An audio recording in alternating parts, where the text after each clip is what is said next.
Hey everyone, we are in Grotwood overlooking beautiful pond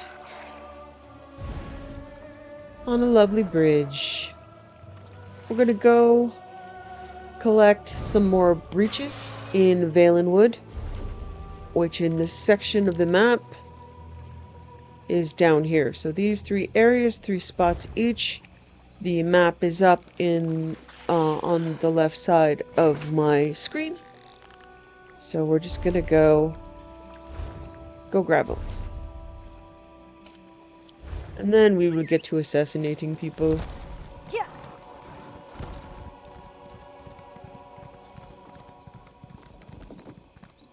Definitely another breach here, mate. First rule of finding rifts in time, always check the creepy, decrepit towers first.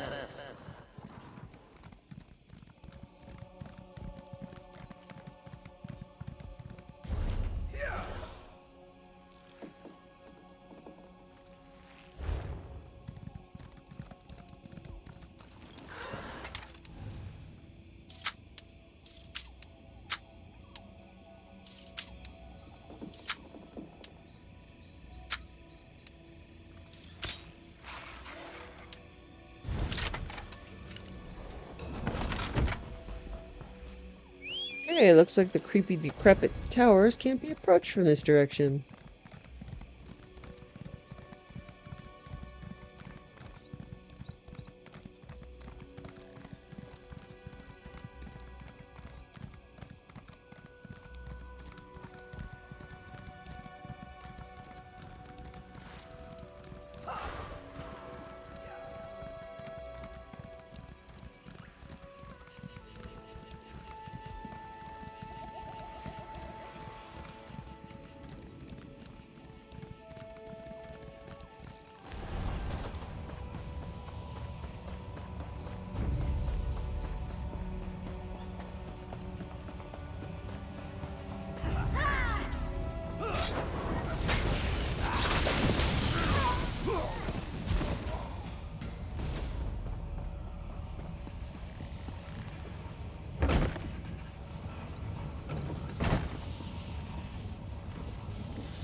Yeah.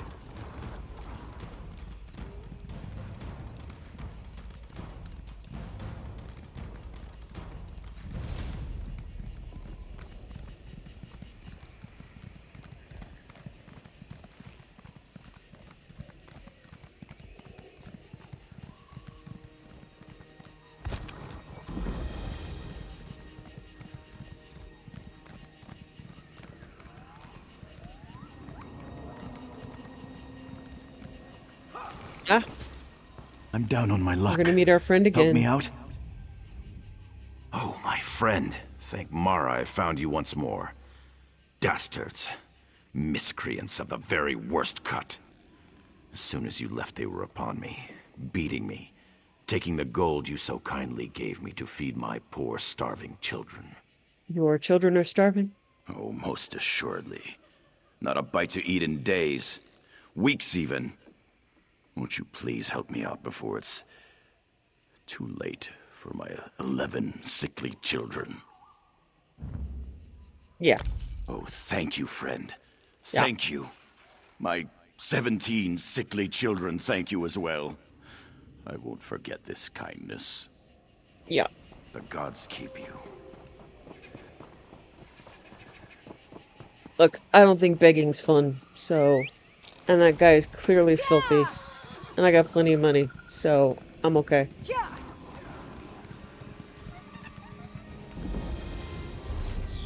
I don't care if he's lying to me. But you gotta be some kind of mentally ill to hang out on the side of the roads in this place, so I'd say the guy needs help. I mean, way more help than the 69 gold's gonna give him, but...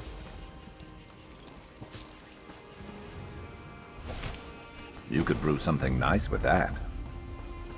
Gil Vardell. Of course the breach pops up here. You know that blowhard Molag Ball sat on this place a while back, right? Or stepped on it or something.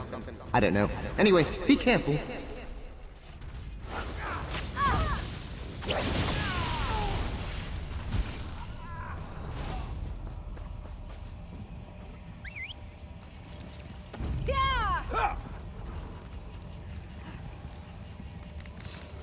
Let's make this quick. Oh, there's a lot of people here. Whoa, and now I'm in a ditch. When there's a lot of people here too. Oh, so much stuff.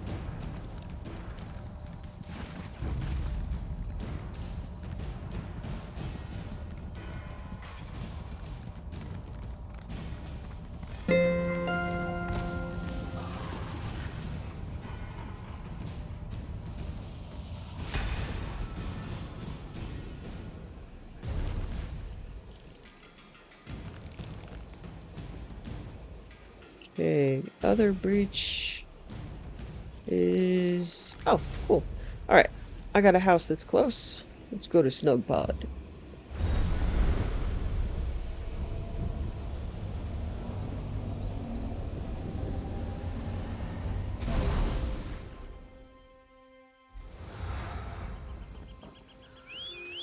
Who finished off my jug of rot mad?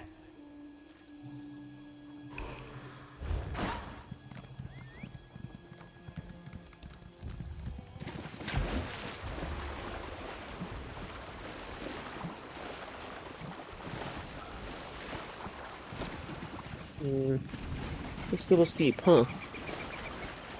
Oh man, it's all horrivores over here. I hate those guys.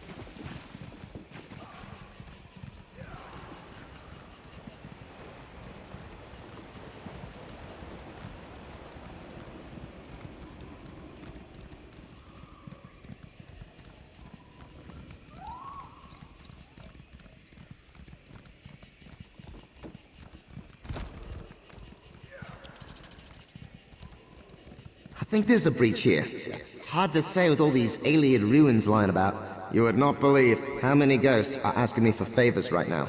Ghosts, am I right? They're never satisfied.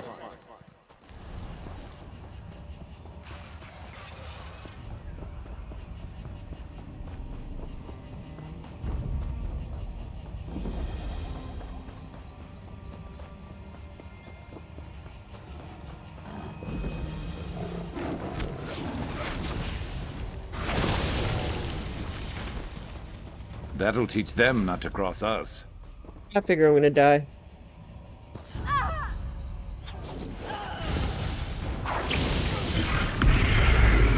I did okay.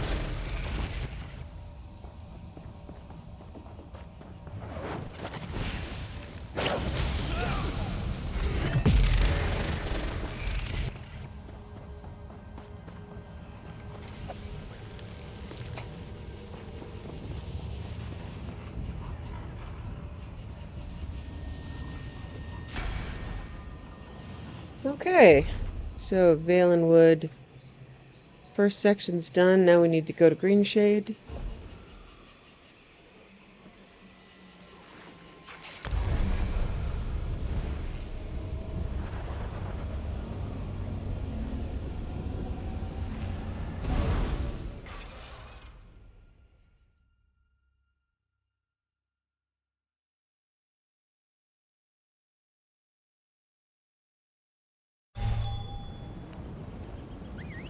Can't even hear myself think here.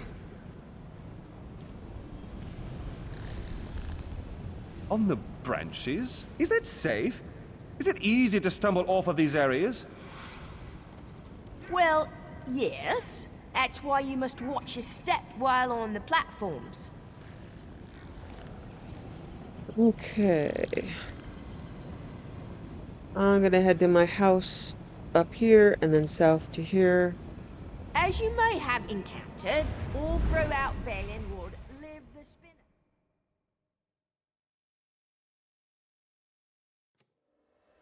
So, if you notice, Sharp's weapons look a little bit different. Okay, he's not actually bringing them out.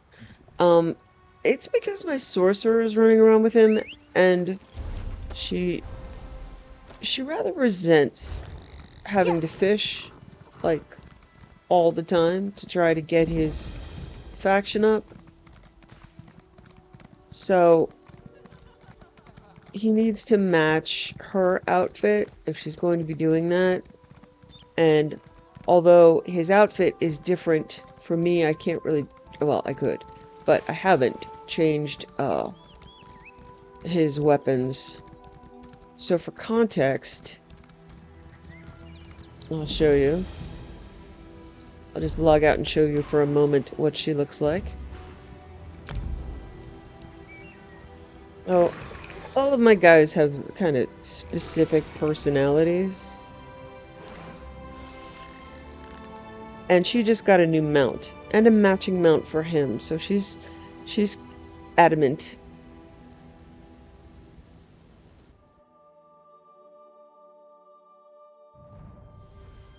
But she looks like that now.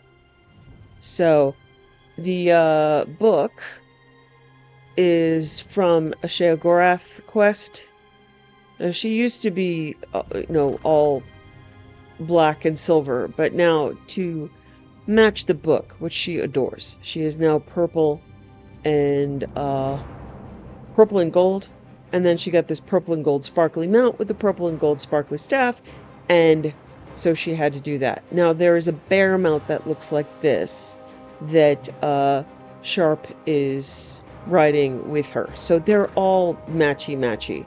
And so that weapon, which is from the 10th anniversary, will be the one that he's using. And see how the horse is sparkly, like little white sparkles and an aura around them? That's around the weapons too. So it's all because of this book. Because she's not changing, and she's sick of fishing, and she's not going to let him go around being all depressing. So, yep. And then we've got her, and all of my guys are looking pretty good. That's my, my Nightblade, my Warden, my Necro, my Templar, and my Dragon Knight. So everybody's kind of got a vibe going. And so that's why Sharp's weapons have changed. We're a little annoyed with him, and he's going to have to be sparkly for a little bit until he gets over his fishing fetish. So she's much closer to getting his approval all the way. I mean, we've been running around with him for at least, 50, 60 hours, and he's still only about 2/3 of the way there, and I think he starts halfway there already. I'm not sure. But he's taking forever, and we're just kind of sick of him being depressing.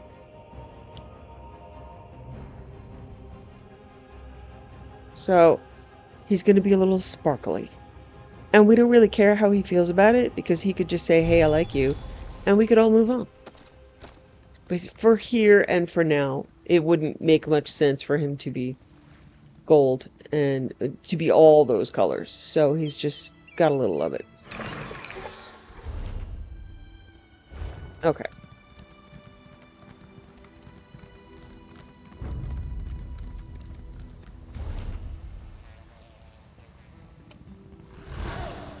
So he doesn't coordinate as well, but it's for a good cause, because boy do I hate fishing. And am I sick of it? And yeah, I was checking the times. It was pretty much exactly a year ago that I just gave up and stopped playing, because I was just truly sick of doing it. And now Sharp is making me do it again to get his approval up. It's the fastest way.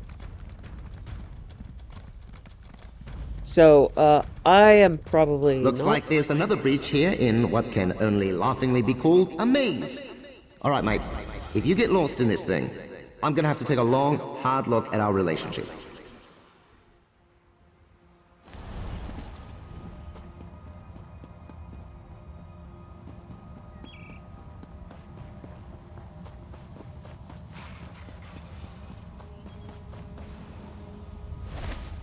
Useful. Hold on to that. So the reality is you can't have more than one outfit for your followers. So my sorcerer has him in a costume, so I don't have to change his clothes here. But that's really the limit. I've got black and silver, she's got gold and purple. Oh, thank goodness I didn't get lost. I Good wouldn't eye. I wouldn't want him to be upset with me for being stupid. It's not like he could find his way. What's he gonna do? Roll? Alright. There's another one up here.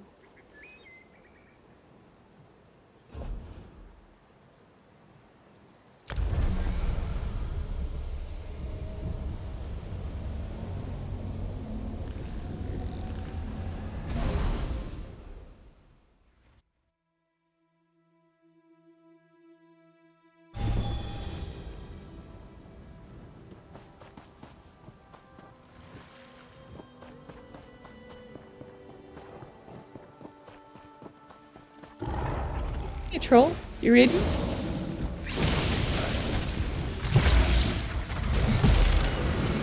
No? Woodhearth, a pocket guide. Since the disappearance of Falinesti, boy, I'm almost 7 in Mage's Guild. There is no city that completely expresses the character and history of the Wood Elves more than Woodhearth. Situated in the southwestern shores of Valenwood, Woodhearth had humble beginnings as an imperial settlement, constructed and maintained by the emperors in order to facilitate trade with the region's Wood Elf settlements. The Wood Elves of the region reacted with a mix of curiosity, friendship, and hostility to the city, which was part thriving port town and part fortress, protecting against the wilds of Valenwood. Several times hostile Bosmer led assaults against the city's walls. Several times they managed to bring down sections of the wall with concentrated bursts of powerful destruction magics, only to be driven back by the tenacity of the Imperial forces and their superior equipment. A peace was eventually struck with the green-packed Bosmer of Valenwood, and in time a Bosmer settlement sprang up and even overtook the Imperial buildings, as that special connection the Wood Elves have with their forest was invoked to create the tree homes and walkways that are characteristic of Bosmer's settlement. As the Bosmer became an instrumental force in the Empire, control of Woodhearth was gradually ceded back to autonomous Wood Elf rule. A tree thane was established in Woodhearth, and while the parts of the city that had been constructed by the Imperials fell into disrepair, the city as a whole thrived. Within a generation, the tree thanes of Woodhearth gathered a reputation for determined leadership and fair judgment among both the Wood Elves and their allies. At the time of writing, the tree thane of Woodhearth is Ferial, and she governs both as tree thane and as a member of the Thalmor under Queen Irene of the newly formed Aldmeri Dominion. Woodhearth continues to be a major port, along with Seaside Sanctuary and Valenwood, and it is home to members of all races.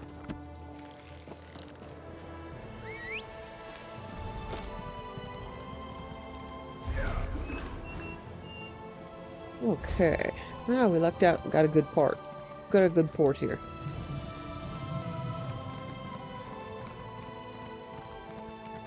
Yeah!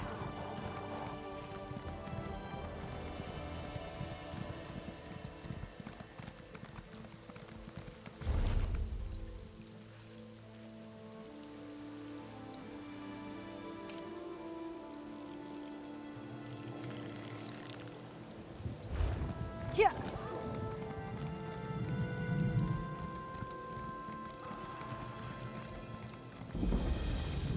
Those frozen faces. I can't go down there. I don't want to end up like them.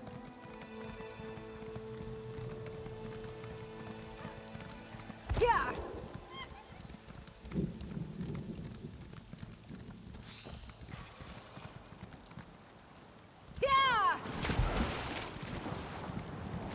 There's definitely a breach around here somewhere, Meat Brain. You don't mind me calling you Meat Brain, do you? I mean, as mundane physical brains go, you're really top of the class.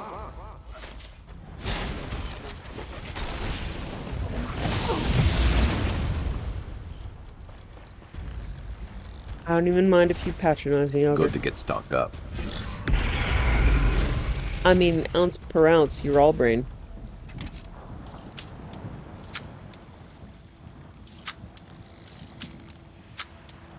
Much higher proportion of brain.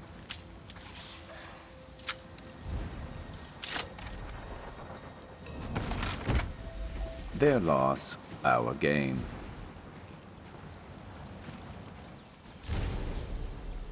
Sea's beautiful. I come here to get away from the depths of the woods, to smell the salty air and to be free. Perhaps it's true that my father is Malmer. Perhaps. You know what that's good for? Ah, you'll figure it out.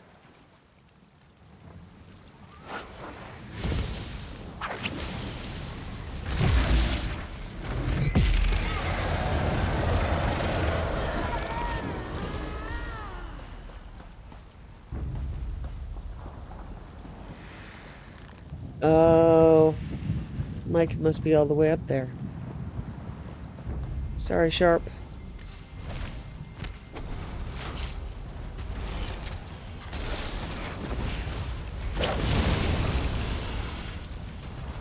Who's next?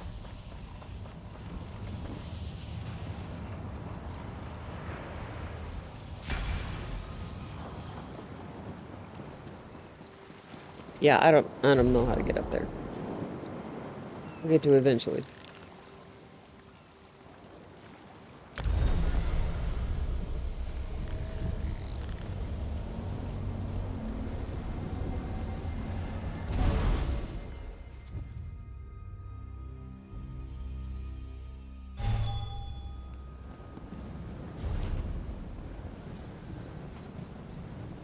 Okay, looking for the last one. Up north, there. Okay, it's a little far away.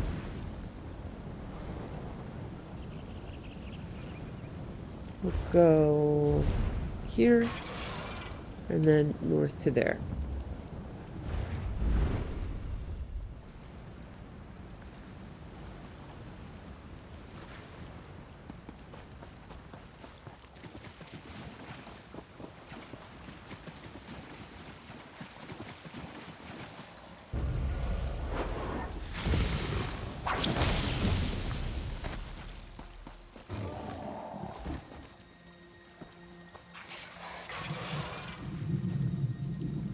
The Green Pact in the Dominion.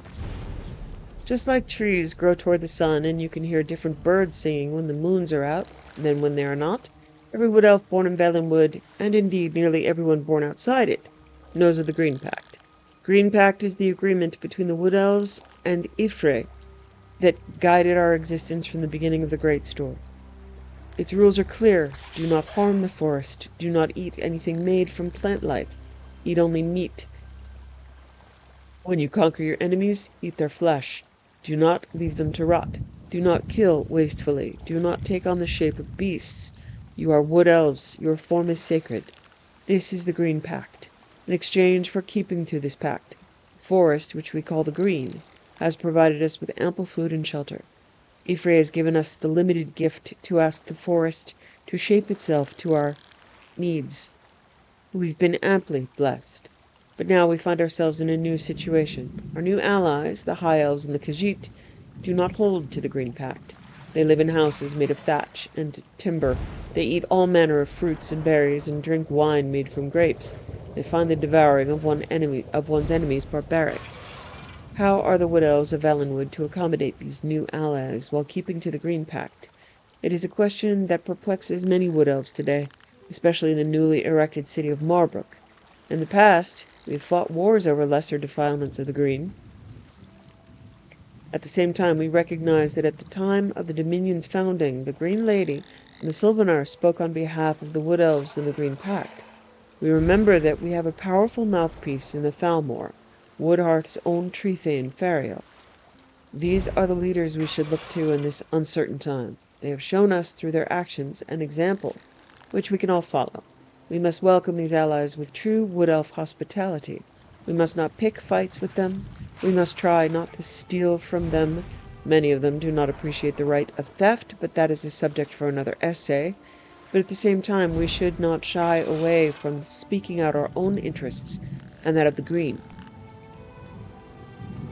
Because of Trethane Fariel's powerful voice, much of the timber and all of the thatch from Marbrook was brought into Valenwood from other parts. For many, the fact that so many trees had to be felled to clear space for the city is unforgivable, but Fariel saw that accommodating our allies is the first step to a strong defense of Valenwood against those who would surely destroy it. Queen Irene's willingness to listen is a sign of her wisdom and respect for the Wood Elven people. We should repay her by being willing to trust her leadership.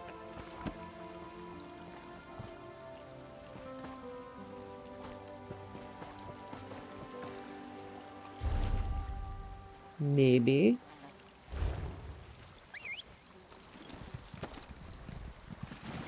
So yes, the Aldmeri Dominion is the beginning of the Thalmor, who are Let's knock some heads. one of the bad guys of Skyrim. So Thalmor is a faction, not a race. They are comprised of only high elves. But not every high elf is a Thalmor.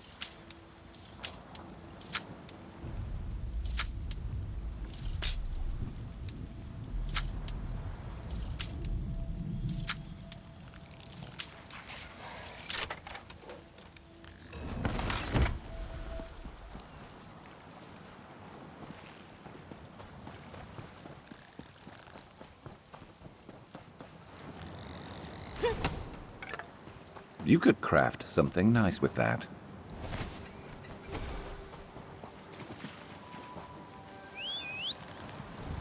Yeah.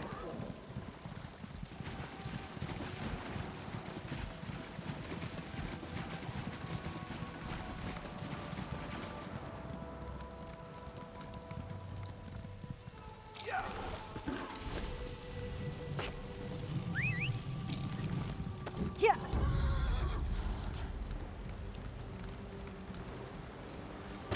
Wow, lots of people gathering around this breach. Odd.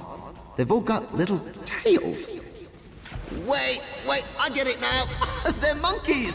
I'm telling you, mate, it's impossible to tell you all apart.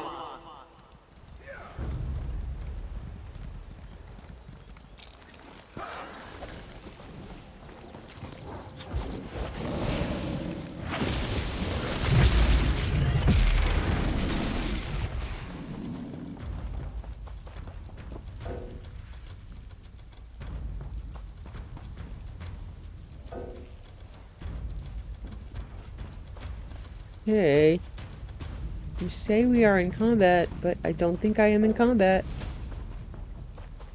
Alright.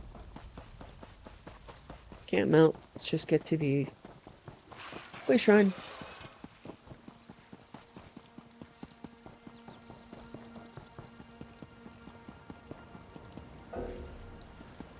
Still thinks I'm in combat.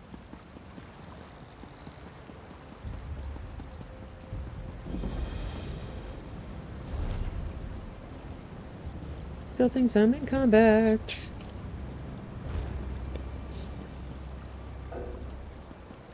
Right, that is unusual.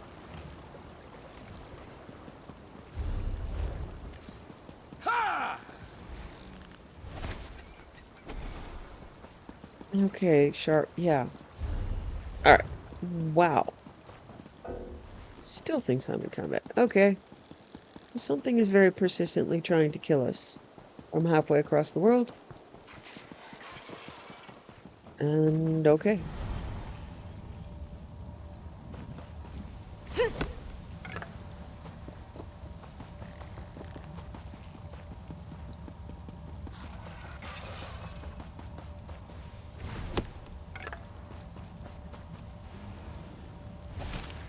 You could brew something nice with that.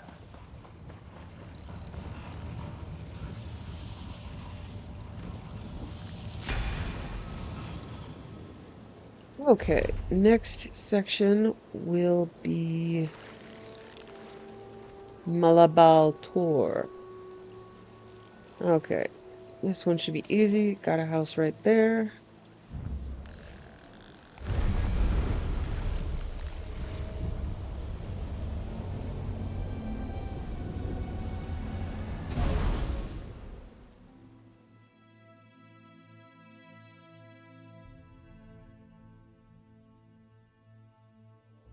Reach ahead. That Kelleris is a real stick in the tree, eh? Stick in the dirt? Or something? Look, I can't keep track of all your ridiculous idioms. Doesn't even make any sense.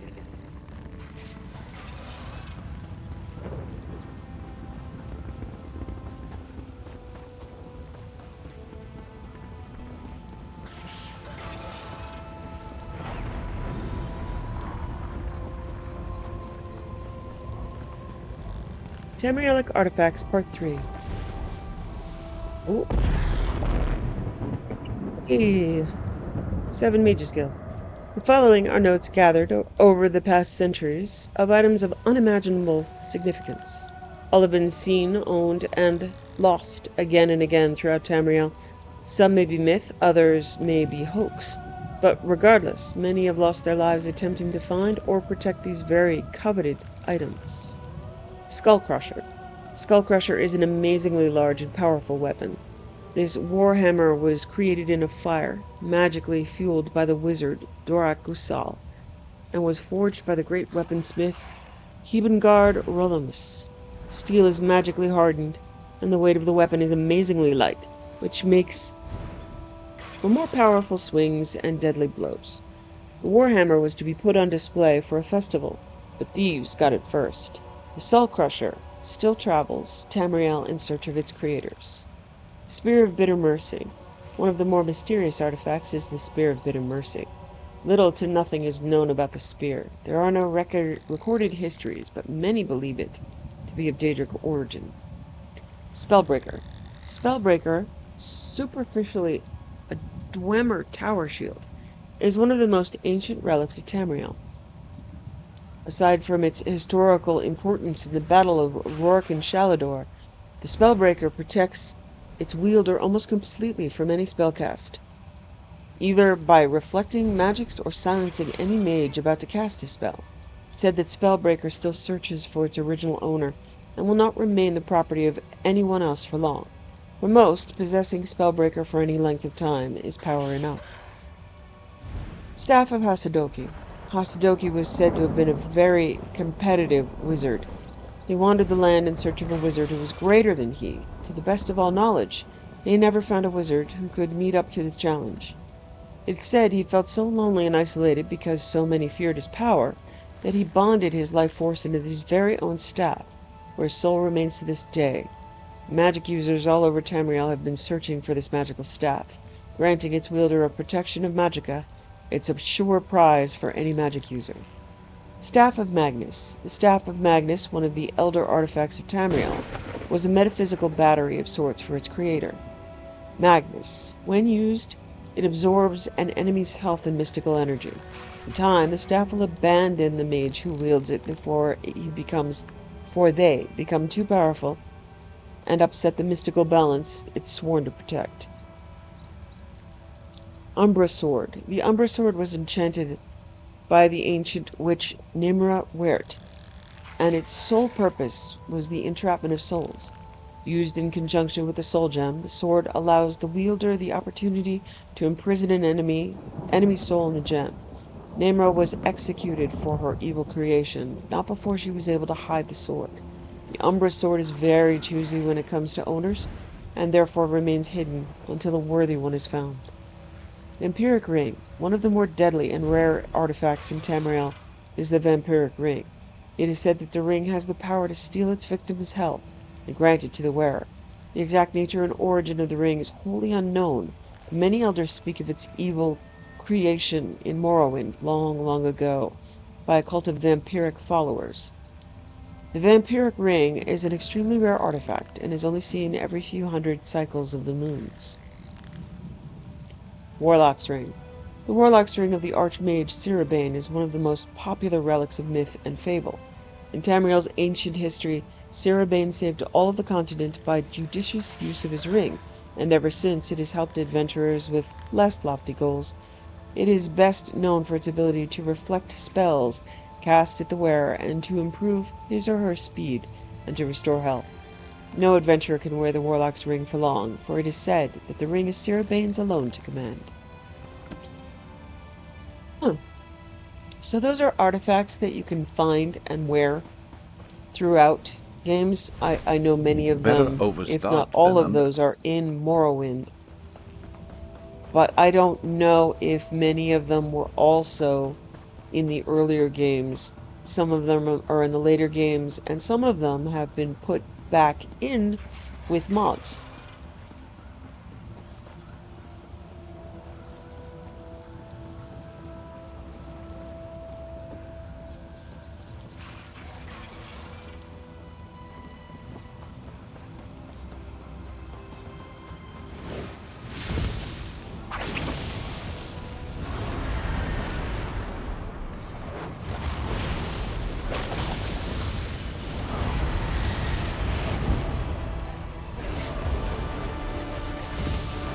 By the fires of Cold Harbor, you'll burn for this!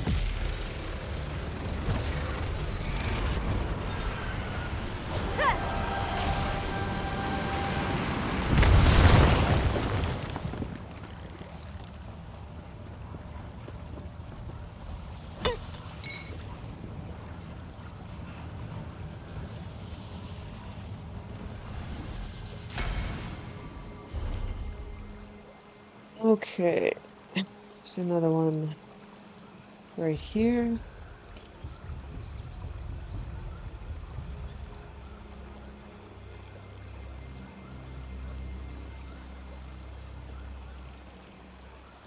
There aren't actually many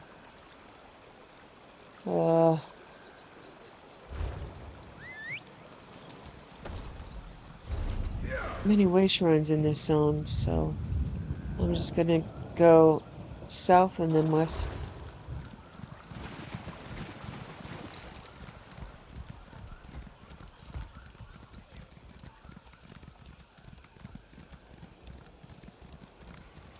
Yeah.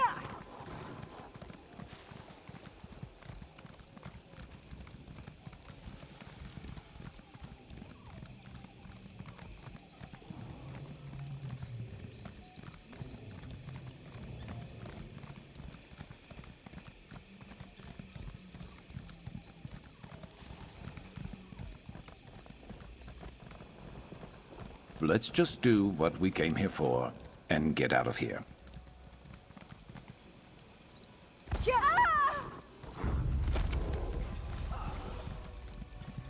Get him! Yeah. Yeah. Yeah. Definitely have a werewolf problem here.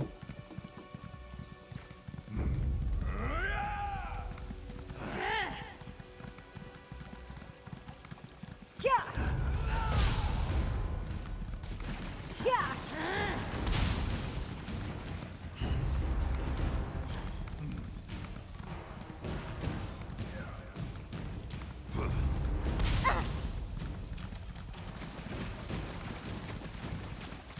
More than a few snakes around this breach made. Ugh, silly little beasts, always waggling along with no arms or legs. I don't have arms or legs either, but you don't see me biting people.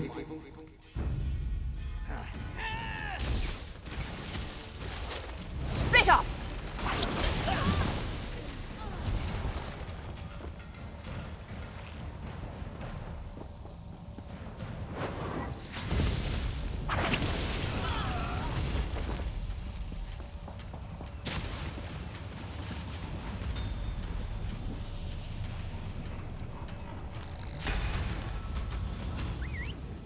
Okay, there's a dolmen right over here. Yeah. And it's pretty far out of the way, so it possibly has not even been activated yet. If I can get over there, good lord. Okay. Yeah. And I'm stuck. And I'm stuck. And I'm stuck. And I'm stuck. Okay. There we go. Yeah. Yeah, it does not, it still says active and it doesn't have the chain over it, so we'll probably be soloing this one. These are pretty far out of the way.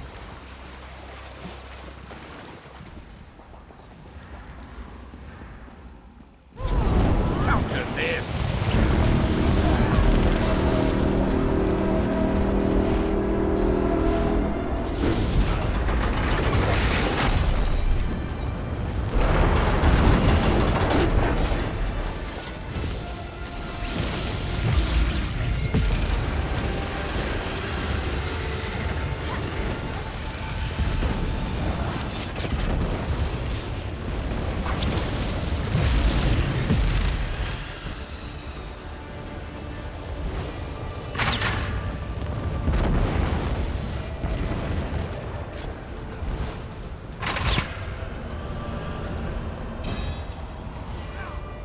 Oh, wow, there is another person.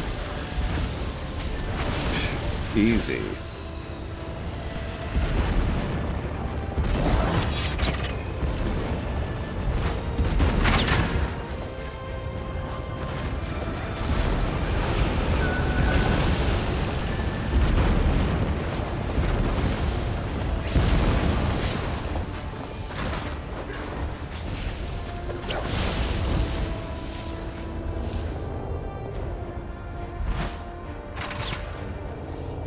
It is you who will strike the final blow at our enemies. You are almost ready.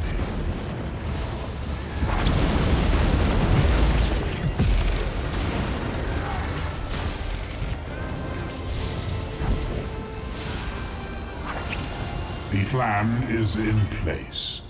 You are but an inconvenience.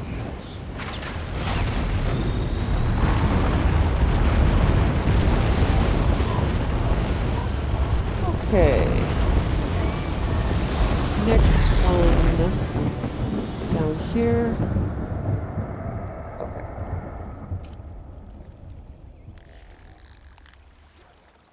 Go back to my house.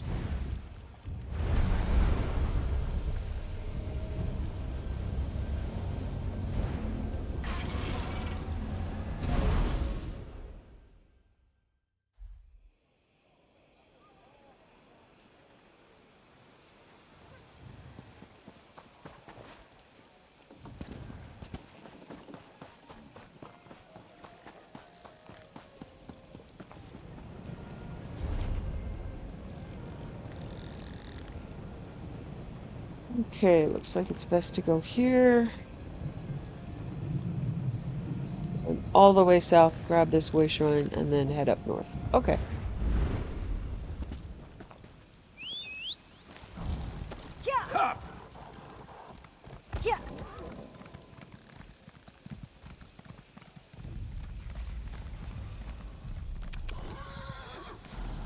Oh, let me see if I got anything new for the Mages Guild.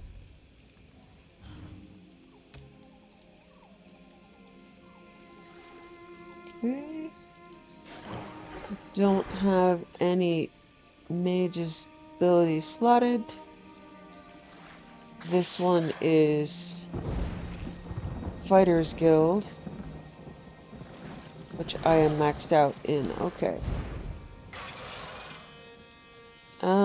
Yeah, and I'm pretty sure they both go to 10.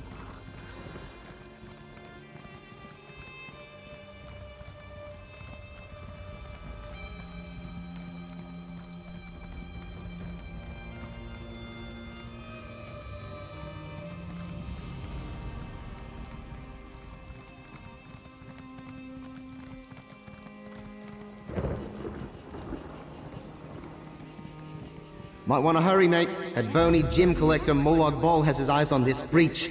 Bit of a cat lady, that one, eh? Stuffing his plane full of sad little souls. It's a mess is what it is.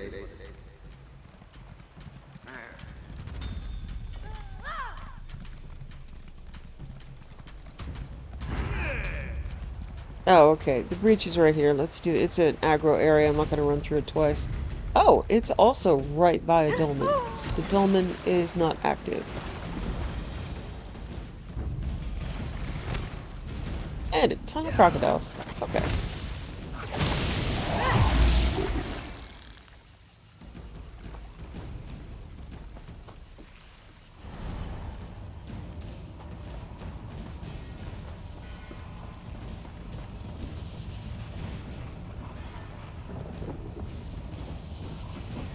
Okay, we're good there. Alright, I'm gonna run back down and grab that... Always worth stocking up. grab that way shrine, because we are pretty close.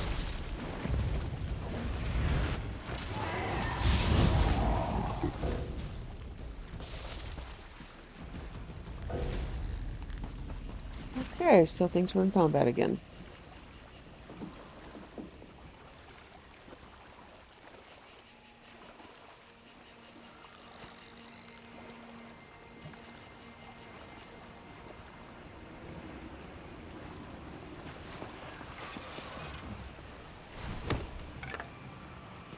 Now it's active.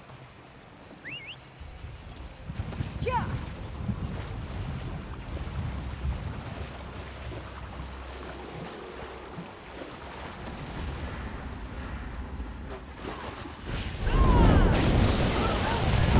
Damn. I'm glad I'm on your side.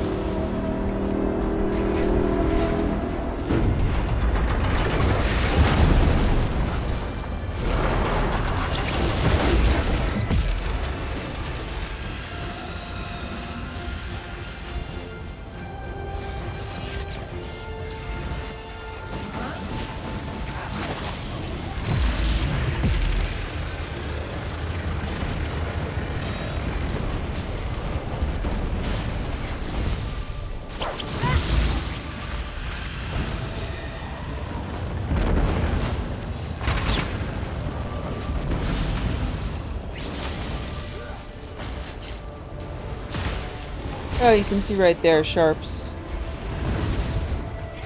his sword and shield are kind of glowy and sparkly.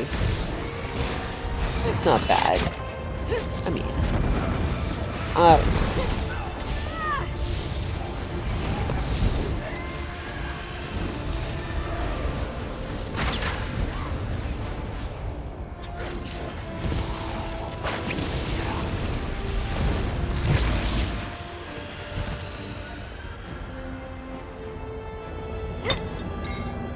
Building up a staff. Good thinking.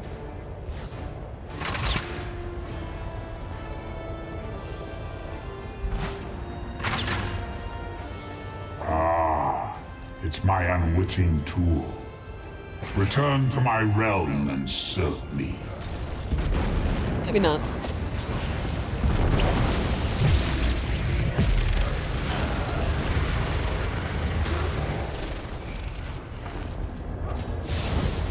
Nothing you can do will end this.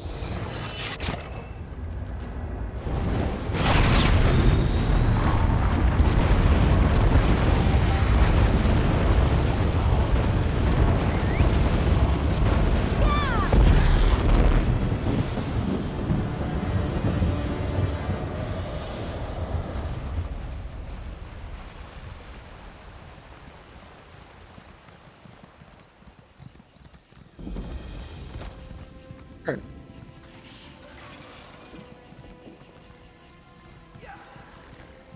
Let's go speak to Jasaja.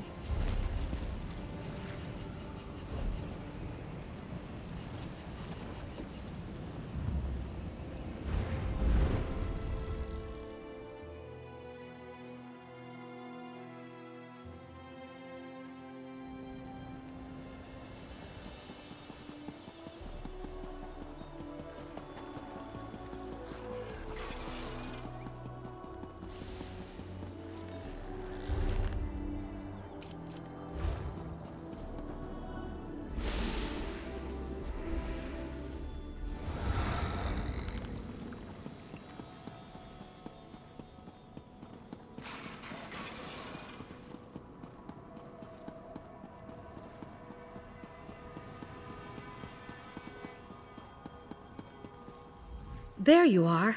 I was wondering when you'd return. Did all go well in Valenwood? Yes, I closed all the time bridges. Excellent. And by the way, I'm sorry about how I've been acting. You've done nothing but help the Order. I had no right to take my frustrations out on you. It's all right. It isn't, but thank you all the same. Honestly, it was good to speak about my family again. The Sigil Code makes conversations like that difficult. Thank you. You're welcome. What's next? The scryers are already clamoring about all the information coming back from the Sigic seals you placed. We'll locate the last 4 pieces of the staff soon. I know it. In the meantime, take this. I'm sure you will put it to good use. From what the lore master tells me, the scryers are nearly halfway to locating the last 4 pieces of the staff. Placing another batch of Sigic seals should give them all the information they need. Are you ready for another trip to the continent? Yes, where am I headed this time? A new cluster of time distortions appeared in the swamps and fields north of Blackmarsh, Shadowfen, and Deshan specifically. Take the Augur, the seals, and this map of the region. At this point, I'm sure you know what to do with them. It might be worth talking to the lore master. He would never admit it, but I think something is bothering him. Something about the staff fragments. Sothersil and the Scribe. By Andronel, Seer of Verse. The scribe rubbed at his temples, his head aching from another long night of trying to make sense of myth and memory. It was the voice of Sothersil that shook him from his thoughts. You should rest more often, my friend. A tired mind makes puzzles out of even simple things. The scribe looked up. Sil was there and not there, as usual. I didn't expect I'd see you again, said the scribe. The words were perhaps harsher than he intended. In truth, his heart swelled at the sight. You could not write the words this time, said Sothersil, because they were for me? The scribe shrugged. How could I? The question needed no elaboration. Both knew what they meant to each other. Set smiled, a rare sight, even when he was among friends. I like what you did with the garden, Roland's tears. Clever. Manipulative, the scribe said distastefully. Sothersil spread his arms. He had chosen to portray them both as flesh this time. Is that not the role of the scribe? I wanted them to know you as I do, but the words wouldn't come. I had to pass this task on to another. You mean you trusted another with a task so dear to your heart that you could not put quill to parchment? Set's tone bore a rare hint of playful amusement. That's no bad thing for people like us. Scribe shook his head. I was afraid of being wrong. No, you were afraid of being imperfect. Sothersil conjured an old tome and flipped through the pages. You always are. Do you really love them so much? Scribe stood slowly, turning to gaze at a map of Nirn pinned to the wall of his chambers. No, he spoke the truth quietly. But I love her, and she belongs to them. If it helps, the words I spoke were true. I know, said the scribe. I have read them many times. You like them, said Set. I do. Sothersil made a chair for himself and sat. The scribe turned to his friend, his mentor, his child shared with many fathers. Did you come to say goodbye, Set? In a way, Set replied, and there was no sadness in his voice. Perhaps another form will appear that looks much like me and plays the role he is needed to play in yet another tale. I will be gone by then. Scribe nodded as he returned to his chair. He looked across the writing desk at Sothersil's face and Set's eyes. Will what we tried to do be enough? The scribe saw understanding as he spoke. The light of knowledge could give courage to prisoners, never to the scribe. This world cannot know peace, said Sothersil the god, just as its caretakers cannot. It will never be enough, but we persevere for the beauty of dawn in spite of long nights. It was Set that leaned forward then. Every parent believes they have not done enough. The scribe reflected then on his many regrets, but spoke only one. I tried to save you, he said, to give some weight to the myths, but I cannot stop what is. You chose not to because you loved me. Once again the words of a god rang true. You are the father of mysteries, said the scribe. And I must leave whether I wish to or not, said Set, if only so Sothersil can remain. The scribe nodded again. Will you leave any instructions for us? Clockwork god pursed his lips, then spoke. Beware the leap to certainty. The named Daedra have many aspects, many faces. Do not let one aspect overpower another, for they are agents of chaos. To let their nature calcify will lead to complacency and ruin. This era of strife cannot end until you scatter the lie of their simplicity. The scribe bowed his head in silent assent, then opened his eyes again. And you, Seth? I saw the imperfections in everything I ever attempted, said Set, glancing at the map of Nirn. Even imperfections in my pursuit to rid myself of them. Yet I could never stop tinkering. I could never stop creating. I love her too much. I will give no instructions to you who have already come to know love. Sothersil's body dematerialized into 1,000 tiny lights. It danced around the room, illuminating books and scrolls and maps with a divine golden glow. It was Set that spoke the last. I leave it to you. A heady silence settled in the scribe's chamber, fitting the dimly lit room with renewal and solemn purpose. At length, the scribe's mouth turned to a smile, and once again he took up his quill.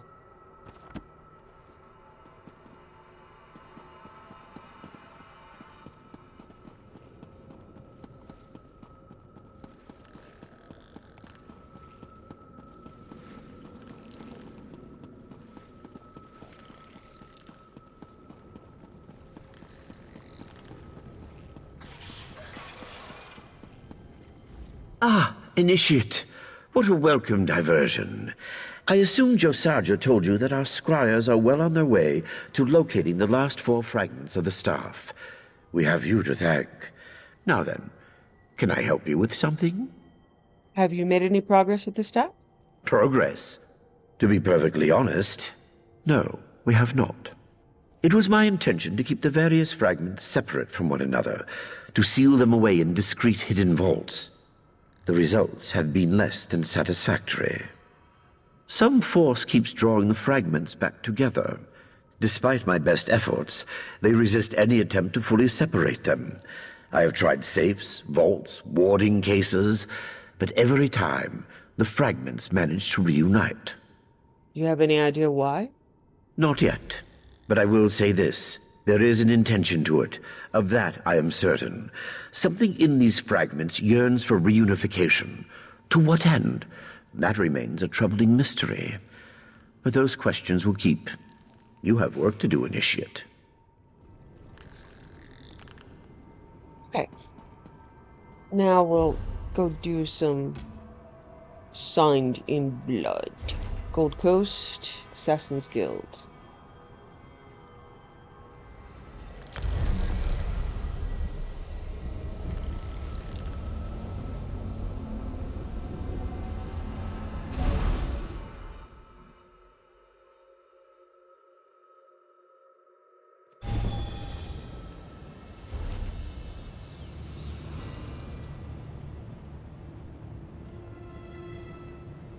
Okay.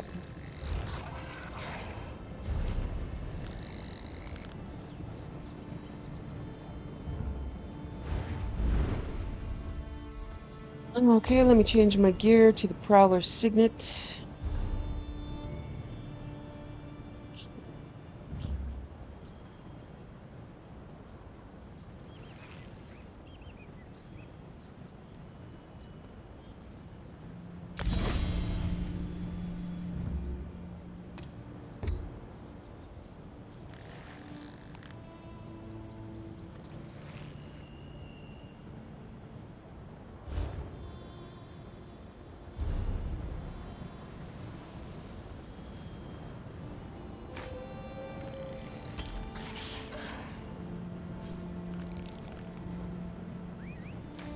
Prowler's Talisman, excuse me.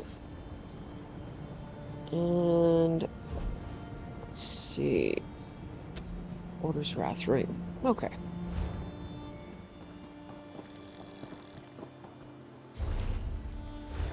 Real close. Let's go do this delve.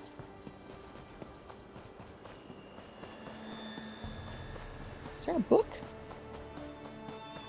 Looks like a book.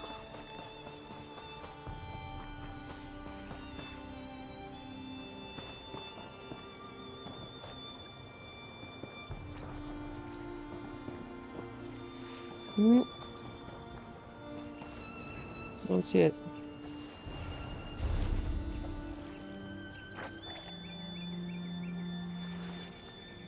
Oh, should be here. Gold Coast Guide. Wow. Okay. There it is. It was right next to a glowing thing. I didn't see it. Okay. Been on the Gold lookout for that. Gold Coast Guide Part 2. The Gold Coast, Retreat for the Longhouse Emperors by Astinia Isarius. Publication date, 8th Rain's Hand, 2E 566. The historic city of Kvatch. The hilltop city of Kvatch is one of the oldest Colovian cities in Cyrodiil, with a rich history and vibrant tradition. The inhabitants of Kvatch enjoy a reputation for being well-read and pleasant, as well as conservative and pious. For those devout travelers who wish to commune with or learn more of the divines, the priests of Kvatch welcome pilgrims for devotion and worship with open arms. The legendary Great Cathedral of Akatosh dominates Kvatch's skyline with an awe-inspiring profile and an elegant interior. With shrines to each of the divines, the cathedral draws visitors from far and wide to gaze upon the majesty and beauty. The Venerable Order of the Hour, protectors of the primate of Akatosh and the cathedral, can often be seen going about their duties in and around the cathedral. They supplement the efforts of the Kvatch warders, who have kept watch over the city for generations. Between the two groups, Kvatch remains one of the safest places in all the Empire. But don't think Kvatch serves only as a destination for worship and reflection. It also hosts one of the oldest fighting pits in Tamriel, the legendary Kvatch Arena.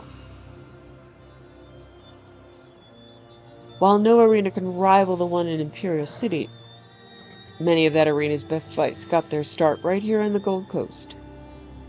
Best fighters got their start right here on the Gold Coast. Enjoying a match at the Kvatch Arena provides a great opportunity to see novice fighters before they earn a place in the Imperial City. The cosmopolitan paradise of Anvil. Port of call when journeying to the Gold Coast, Anvil is the crown jewel of the Abyssean Sea. As the Gold Coast's finest port city, Anvil hosts retreats for royalty and dignitaries from across Cyrodiil and beyond. The wise and noble Count Ephraim Ben Rus bears the title of Imperial Prefect and governs the fine city at the pleasure of the Emperor, who often visits during the summer months. A lucky visitor may witness our great Emperor Leovic waving to his loyal subjects from the balcony of Anvil Castle. Travelers from all over come to take advantage of the wonderful open-air markets filled with curiosities and delicacies from across Tamriel. Others come to dine at the many fine eateries. Still others frolic in the sandy beaches and swim the clear waters of the Abyssean Sea. While the city has many luxurious accommodations for noble families and those of means, some of the citizenry also cater to visitors with a smaller purse, offering guest rooms in their own cozy beachfront cottages. Ultimately, there's no more desirable travel location than the temperate and beautiful Gold Coast. Whether you come on a pilgrimage to the great cathedral of Akatosh, stay to enjoy the exciting fights of the Kvatch Arena, delve into our ancient ruins, or take in the metropolitan splendor of Anvil, you will find the luxuries and adventures you seek on the edge of the Abyssean Sea. Come soon. We look forward to seeing you.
Might get rough in here. I've got your back.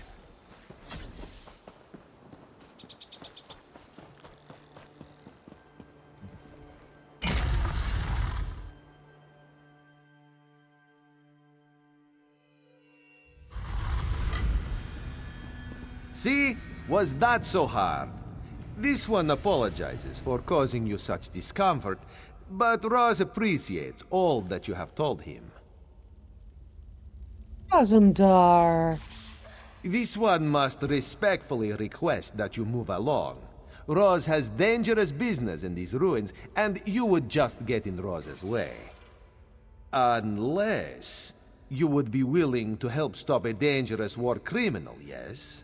What kind of dangerous criminal? Only the notorious butcher of Bravil, Captain Jenna Apinia. My talkative prisoner finally revealed the captain's location, and she's close. Very close. Soon, with your assistance, Raz will make her pay for her crimes of war and terror. So we read a book about that. This was the commander who fled south. Well, they said retreated. Fled south to Bravil, and then Bravil is not a rich town. Demanded to be provisioned and quartered there, and then proposed killing half of the people in order to keep from starvation, and then was hunted down. So, let's let Roz explain it. What did Captain Apinia do exactly? The coward and her loyal soldiers fled Imperial City when the chains fell. In Bravil, they stole valuable items to finance their retirement. When the mayor complained, she ordered her soldiers to start killing. Now, Roz must make an example of her. I'll help you deal with this war criminal. This one recognized you as a warrior of distinction. We should split up, yes. Explore separately and locate the captain and the stolen items. If you find the captain before I do, please give her Roz's utmost regards. Preferably right in the heart. It's good to see you again, my friend. Roz is happy to see you as well. We had such adventures helping Queen Irene, yes? Not yet. But we can reminisce later. Drink ourselves silly and tell tales to make each other gasp and smile. Now, we have a war criminal to punish. Did Queen Irene send you to the Gold Coast? The Queen's eyes go where they need to go, my friend. Roz would ask you the same, but this one thinks it would be better not to know the answer to that question, yes? Still, Roz is glad you're here. Now, let's go deal with Captain Apinia. Tell me about the items that were stolen. Official trinkets. Valuable to the right people, Roz supposes, but mostly important to Bravil citizens. Let's see. There's the city's seal, the tax collector's ledger, and the mayor's signet ring. You can see why Bravil wants them back, yes? What's Captain Apinia doing in these ruins? Roz's friend here, a pirate on the ship Apinia hired, says they found safe haven with the agents of the Gold Coast Trading Company. What they're doing in the ruins, Roz has no clue. So the Gold Coast Trading Company is evil? Evil? Roz doesn't like to judge. Greedy, as the day is long. If Roz is feeling generous, maybe he'll send Apinia's head to the company's boss when we're done. Meanwhile, my friend will sit quietly while we hunt. Or he'll be dead. Roz can't decide. You have my word. Let me live, and I'll never trouble anyone again. I'll go far away. Become a farmer. Just let me live.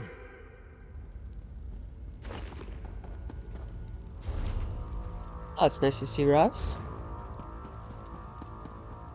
Even if he thinks I actually helped him with Queen Irene.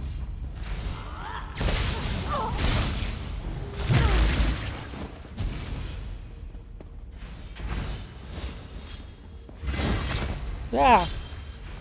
Do that.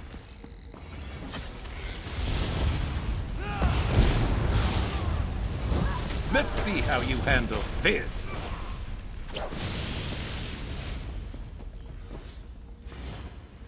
Construction log. Day 1. Today we arrived at Garlasagia at the behest of the Gold Coast Trading Company. The company wants us to disarm some, as they refer to them, ancient mechanical inconveniences. Upon seeing their inconveniences with my own eyes, I'm a bit more worried than I was before I arrived. The contrivances are giant Akaviri blades that swing the width of one of the main halls. Not quite sure what to do with them. I think we should explore the rest of this death trap and carefully watch for anything that might suddenly leap out and kill us. Day 2. So, the giant swinging blades aren't the only obstacles we have to deal with. Lucius, probably my best scout, choked on his own tongue when he ventured into one of the main rooms. Turns out the floors in that room spew noxious gas. At this rate, I may lose a couple more of my best workers before we get this place cleaned out. I'm going to have to renegotiate our fee if I make it out of these ruins in one piece. Day 4. Finally got those damp gas traps shut off, and I managed to do it without losing another worker. I still ordered my workers out, not to spend too much time in that chamber. I'm sure more gas is seeping in somehow. Regardless, we've made more progress into the ruins. Day 7. We found the other end of what we think is a hall with those damned swinging blade traps. Sabrina seems to think she can make it past them if she times it right.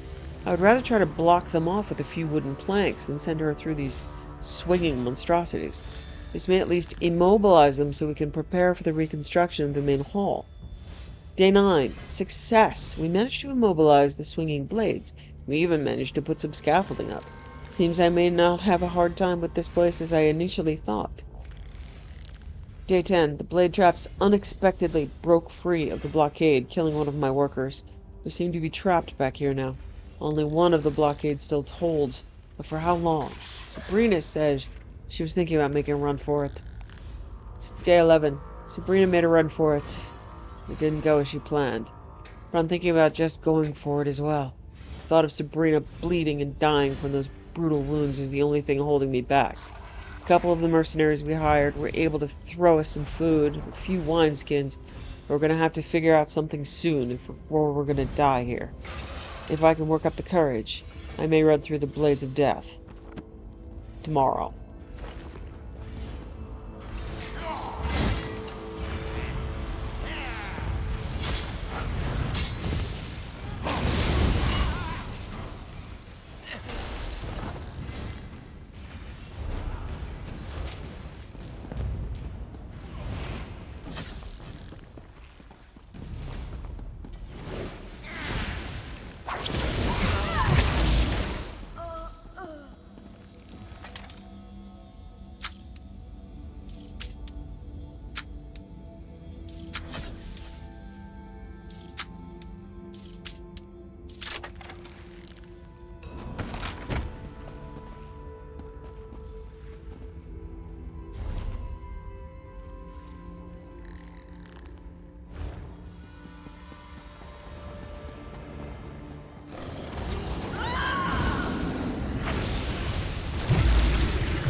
Let's knock some heads.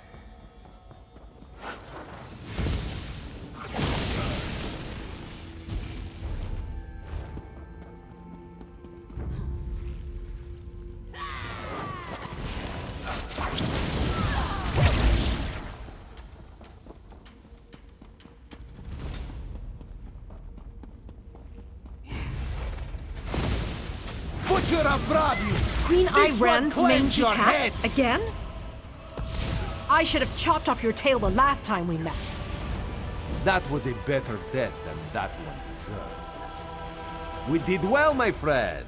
Meet Roz back at the entrance after you recovered the stolen items.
That's it?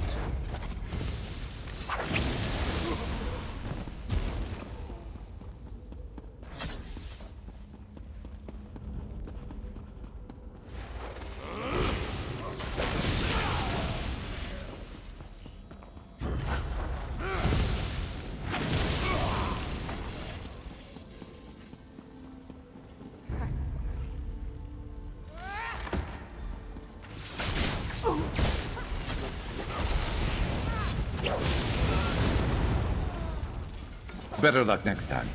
Oh, wait.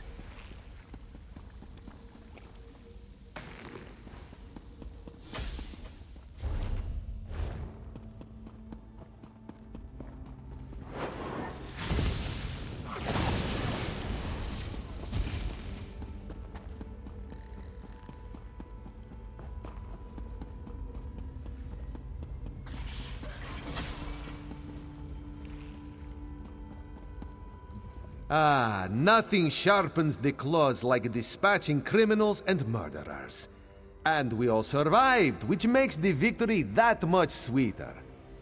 Apinia is dead, so she won't slaughter any more citizens. That will please Queen Irene, which pleases Roz. And we recovered Bravil's trinkets. A good day's work, yes? This one might stick around. Look into trading company. Stay fragrant, my friend. Love you, Roz.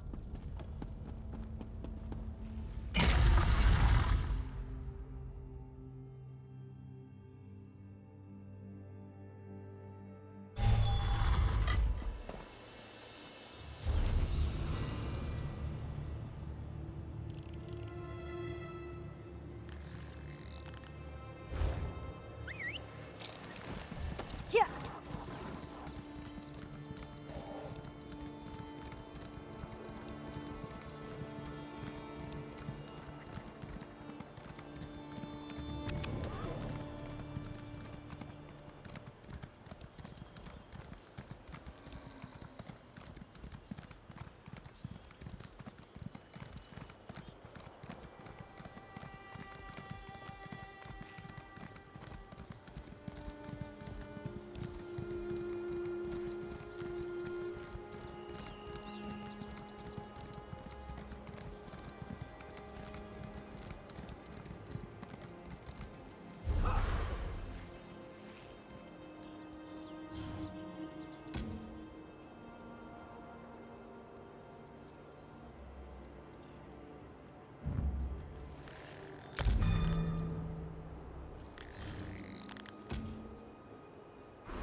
Okay, so there's a Jarrow estate.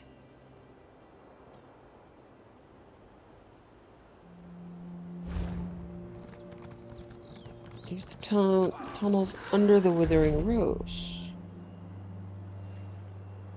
Ah, okay. So I can go south for that. Look how beautiful. You're way better than Rivenspire, man.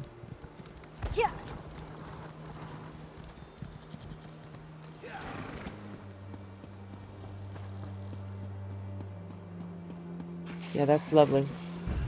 Like that. Of course, you know, people are gonna try to kill me.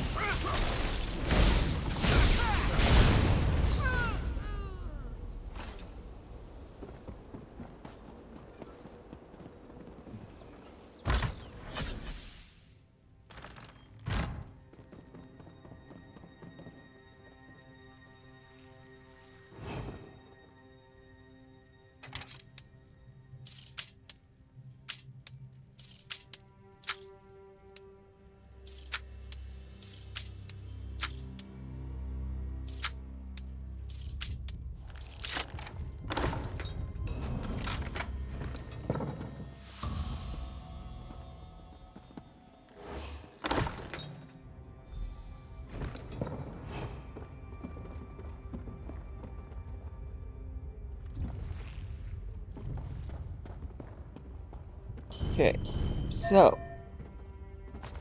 it's pickpocketing, and then Blade of War. It's very visceral.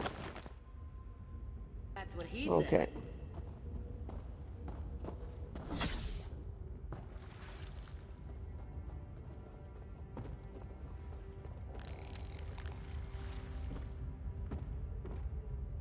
Okay, they've got a torch, but I don't see that they have the ability to detect me.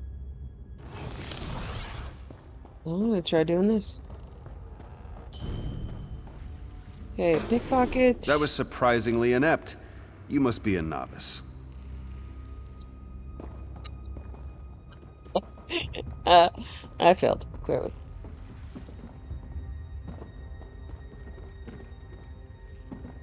Someone call the guard! There's an intruder on the loose! Really? Focus!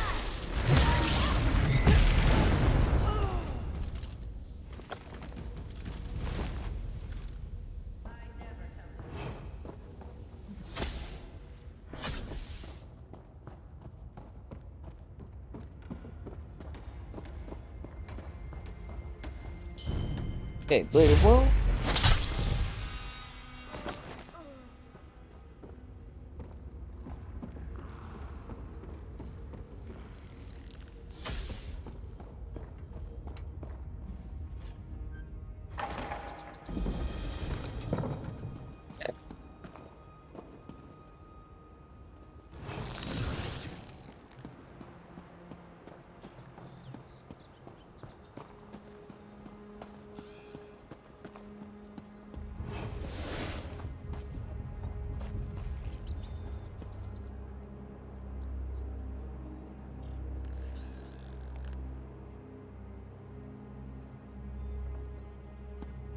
I don't know if they move.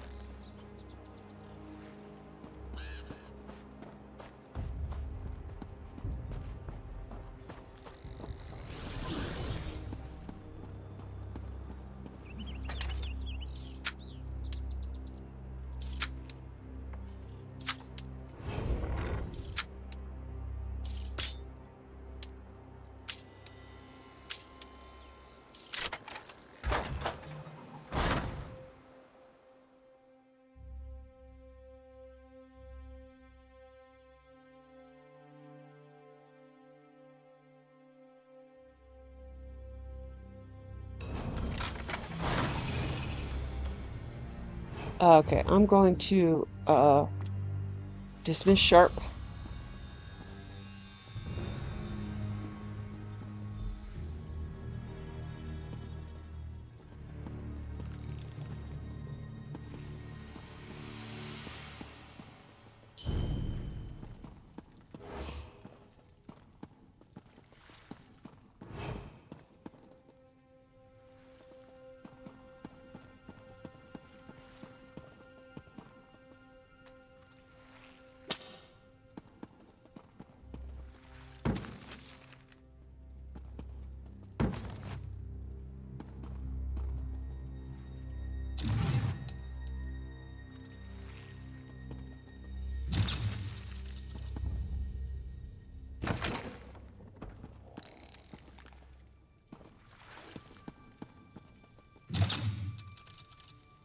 Perfect. Okay. That's the Void Steel Cuirass. Nice. Stolen. I should be able to improve its quality and then fence it for Ember. Nice. Letter from the Governor. My dear Lord Gerald, I look forward to our next meeting. I've always enjoyed our working relationship, and I am ever so grateful that you have agreed to allow me to use the secret chambers beneath your estate for a conversation that needs to remain extremely private. Our guest should arrive promptly by the usual means. Please make sure they are comfortable and see to their every need until I make my appearance. Fashionably late, of course. And do try to make sure that Count Carolus and the Primate don't throttle each other uselessly before I arrive. We have important business to deal with, and I need them both to be focused on the issues at hand. I don't know how they accomplish anything in Kvatch, the way those two constantly snipe at each other. Oh, and on your way down, why don't you bring me a bottle of your family's best wine? You do have to pass by that way after all. Provincial Governor Fortunato.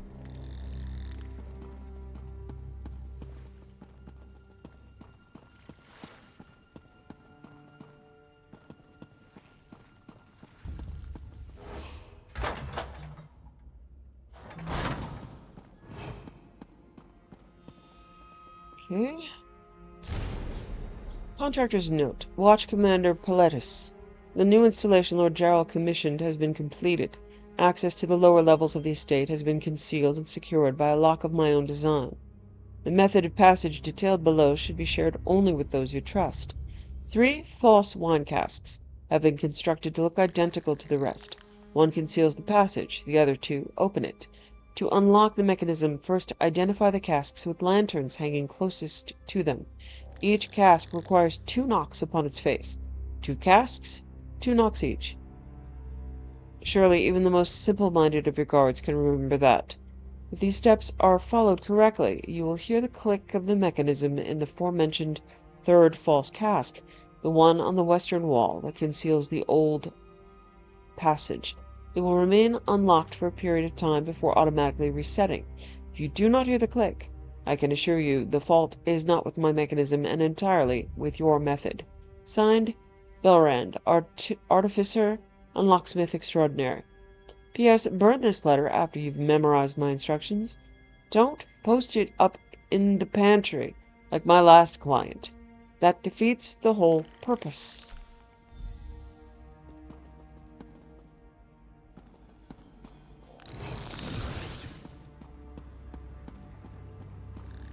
Okay.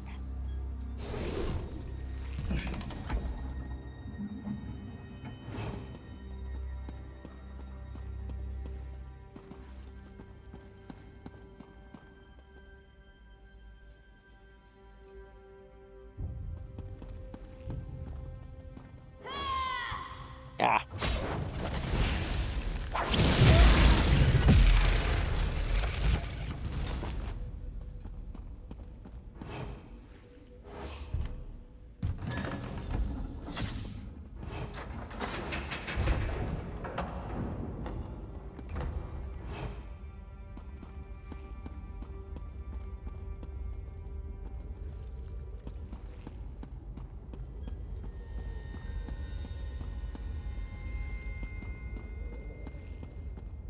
Seriously, Quintus, I appreciate you providing a safe place for our meeting, but couldn't you have straightened up a bit before we got here?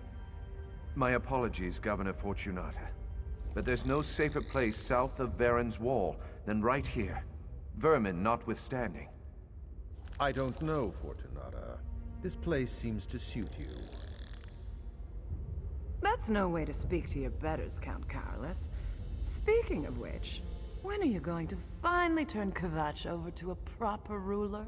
Your people deserve so much greater than you. My lord and lady, please. We have a more pressing concern, and it affects us all. Careful, Quintus. I won't be spoken to in such a manner. But you're right. The Dark Brotherhood grows stronger and threatens everything we've built here.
I forgot to mention. Primate Artorius sends his regrets, but Cathedral business forced him to remain in Kvatch. He indicates that he will support whatever we decide. I rule Anvil with an iron glove, but you let that glorified priest walk all over Kvatch, Count Carolus. I govern, while Artorius handles spiritual matters and the Cathedral's defenders, the Order of the Hour. I have allowed them to patrol Kvatch until the murderer is apprehended. Haven't the last few murder victims been suspected members of the Dark Brotherhood? Perhaps if we do nothing, this murderer will solve our problem for us. I refuse to allow a vigilante to freely stalk the streets of my city. That is why I allowed Artorius to expand the Order of the Hour's authority. If I didn't know any better, I'd think you and Artorius were building an army. Should I be worried, my dear Count?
Count Carolus, can we at least get your assurance that the Order will return to the Cathedral once this threat is resolved?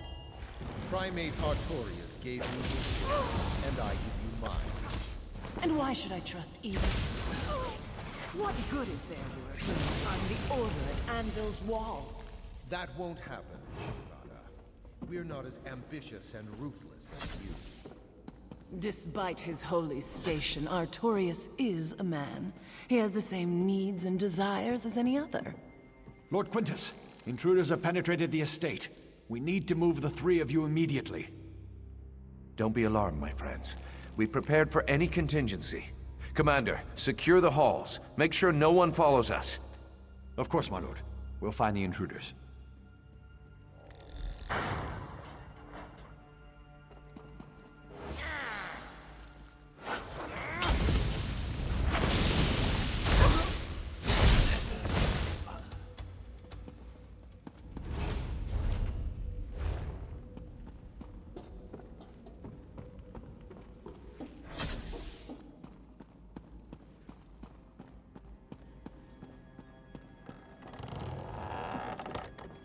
What is it?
Show yourself, assassin!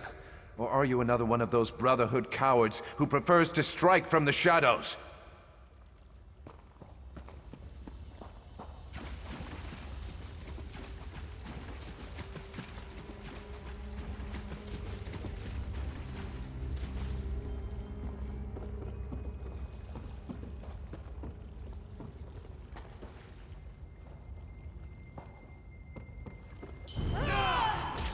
Aww. Assassin! Guards, defend me!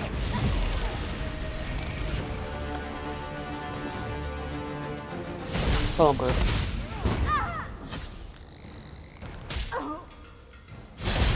Almost had it. Oh, and I got a rat. Yes, I loot them because they have fish bait sometimes. Oh well. Almost had them with the blade of woe.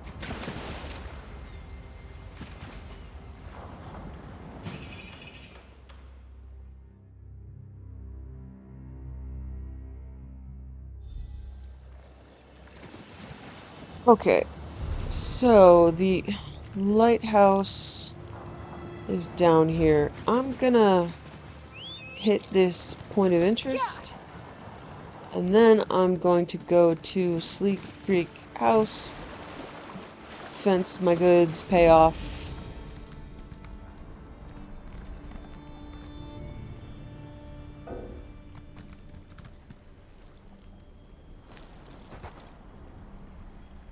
Pay off my bounty. And saunter back into town. Okay.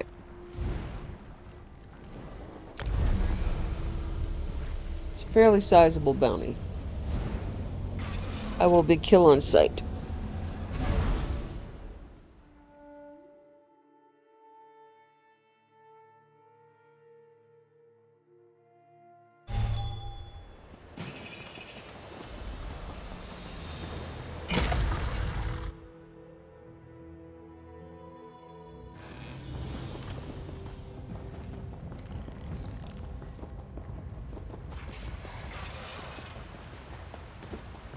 Ten Laurens,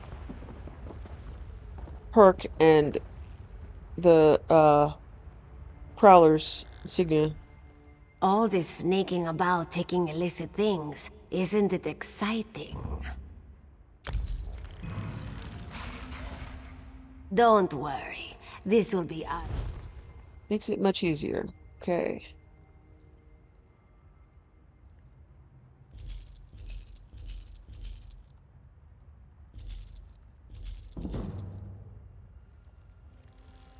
Okay, this is also a piece of gear. Oh, 2 pieces of gear that I can upgrade. Nice.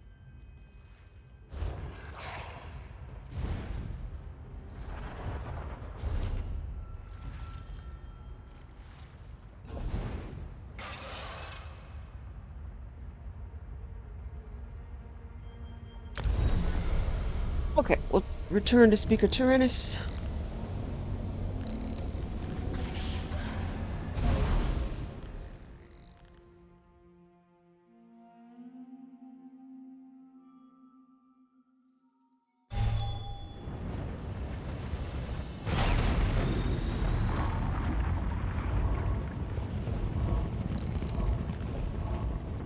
The gods truly have no mercy.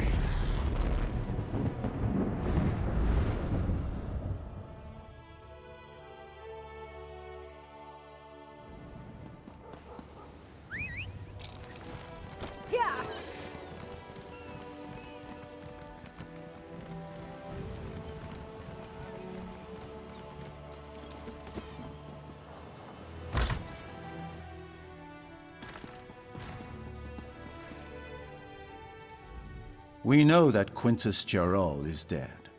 The Brotherhood has eyes everywhere. You have done well. The Covenant is sealed, signed in blood. Welcome to the family, sister. That's all I had to do to prove myself? We have been watching you for a long time. Killing the nobles simply sealed our covenant. Now you need to meet your brothers and sisters. I will send you to a sanctuary, a safe house of sorts, a home, as well as a source of additional contracts. Where is this sanctuary? Not far. It's the reason I summoned you to the Gold Coast. There is much work to accomplish here, and you will be a part of that. Your new home lies to the north, hidden beneath Varen's wall. Go there, and attempt to open the Black Door. The Black Door will pose a question. What is the flavor of fear? Reply, sublime, my brother, and the sanctuary shall be open to you. Once inside, seek out Astara. She has additional instructions for you. Are there other sanctuaries?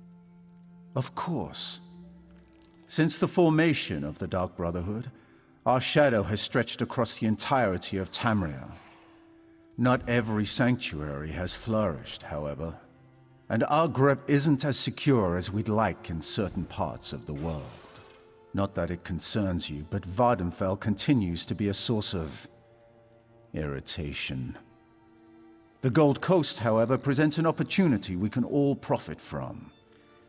Here we can establish a foothold that will serve the Brotherhood for generations to come. Vardenfell is a source of irritation because the Morag Tong is already there, and the Morag Tong, already kills people. Why are you called a speaker? I am the voice of the Night Mother. She conveys her will to the listener, who then passes it on to one of the 4 speakers of the Black Hand to carry out. Black Hand? The Black Hand, the instrument by which the Night Mother rules the Dark Brotherhood. It consists of 1 listener and 4 speakers, 4 fingers and a thumb. Never more, never less. The Black Hand oversees the sanctuaries, among other duties. What happened to the woman in the chair? Just a little business I had to attend to. I do like to keep my dagger sharp, as it were. Her family had certain documents and presumed to make allegations that might have embarrassed the Brotherhood. So you killed her to avoid embarrassment? The Brotherhood isn't that petty, but we do have certain obligations to uphold. I gave her the greatest gift of all, solace. Just as you gave the same gift to Lord Jarrell. And there will be many more gifts to grant before your work is done.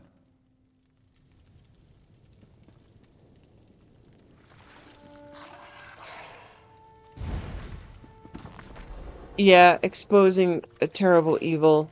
We already read that. Yeah, so the first time we came in, that book was there, and now the dead woman is there. And she was talking about saying, my husband's dead and my brother is dead, and I will do absolutely nothing to expose this brotherhood, which certainly does not exist. She's dead.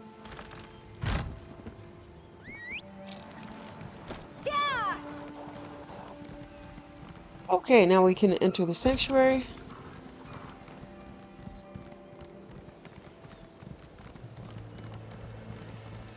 They say the Hagfen is safe for travel these days, but I still hate nasty, smelly swamps.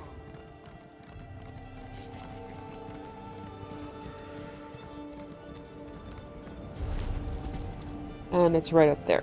Right north of the Gold Coast Wish Run.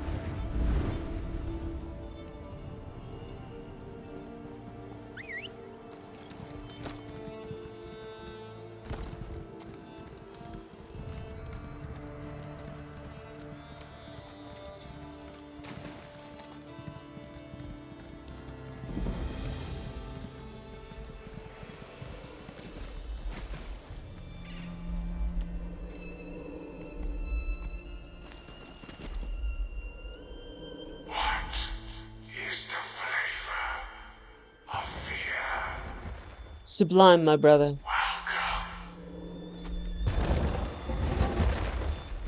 My husband once had the Dark Brotherhood whisper, the door whisper, as his ringtone It freaked so many people out. He had to change it.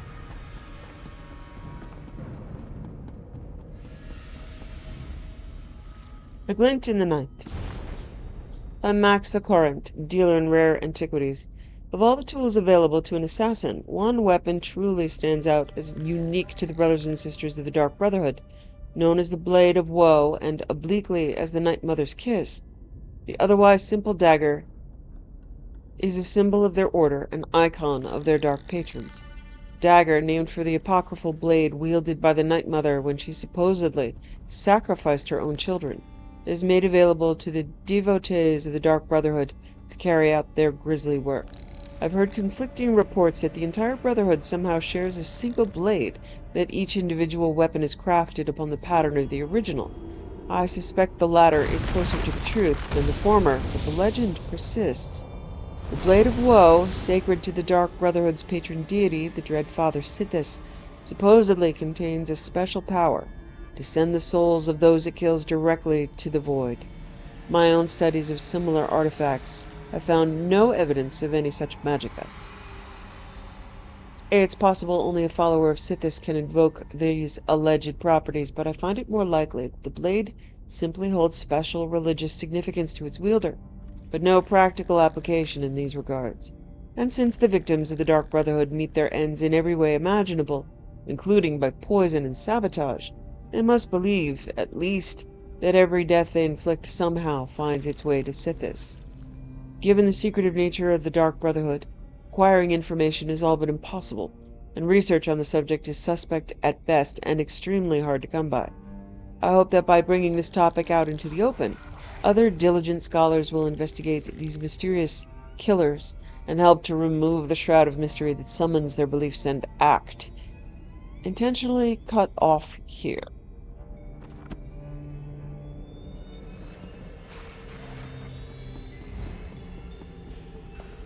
Okay, so the Dark Brotherhood, just like the Thieves Guild, has... Isn't this... I mean, it's so much cooler, though. I mean, it's just cool. I like it here. It's a fairly big complex, and they do have daily quests.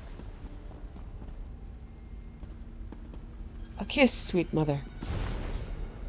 So you wish to summon the Dark Brotherhood? You wish to see someone dead? Pray, child, pray, and let the Night Mother hear your plea. You must perform that most profane of rituals, the Black Sacrament. Create an effigy of the intended victim, assembled from actual body parts, including a heart, skull, bones, and flesh. Encircle that effigy with candles. The ritual itself must then commence. Proceed to stab the effigy repeatedly with a dagger rubbed with the petals of a nightshade plant, while you whisper this plea. Sweet mother, send your child unto me, for the sins of the unworthy must be baptized in blood and fear. Then wait, child, for the dread Father Sithis rewards the patient. You will be visited by a representative of the Dark Brotherhood. So begins a contract bound in blood.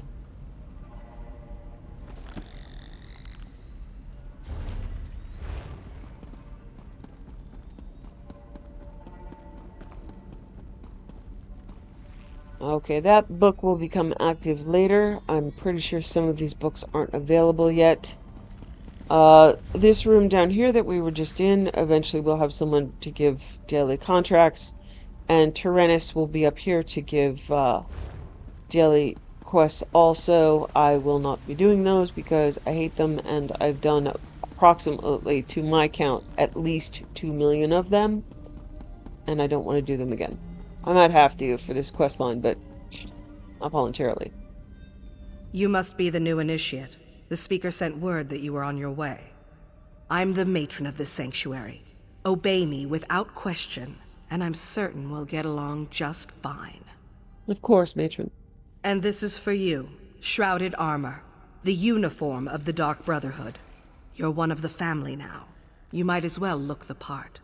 Perform well, and you'll rise in the ranks of the Brotherhood. I'm sure you'll make us all proud. We are all brothers and sisters, children of the Night Mother and our dread father. Even lone assassins need a family.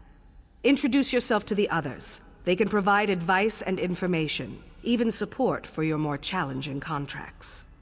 Will I get another contract soon? Eager, are you? That's good. Then go and talk to Elam Drawls. He handles lesser contracts for the new initiates. Prove yourself to him, and more interesting assignments will follow.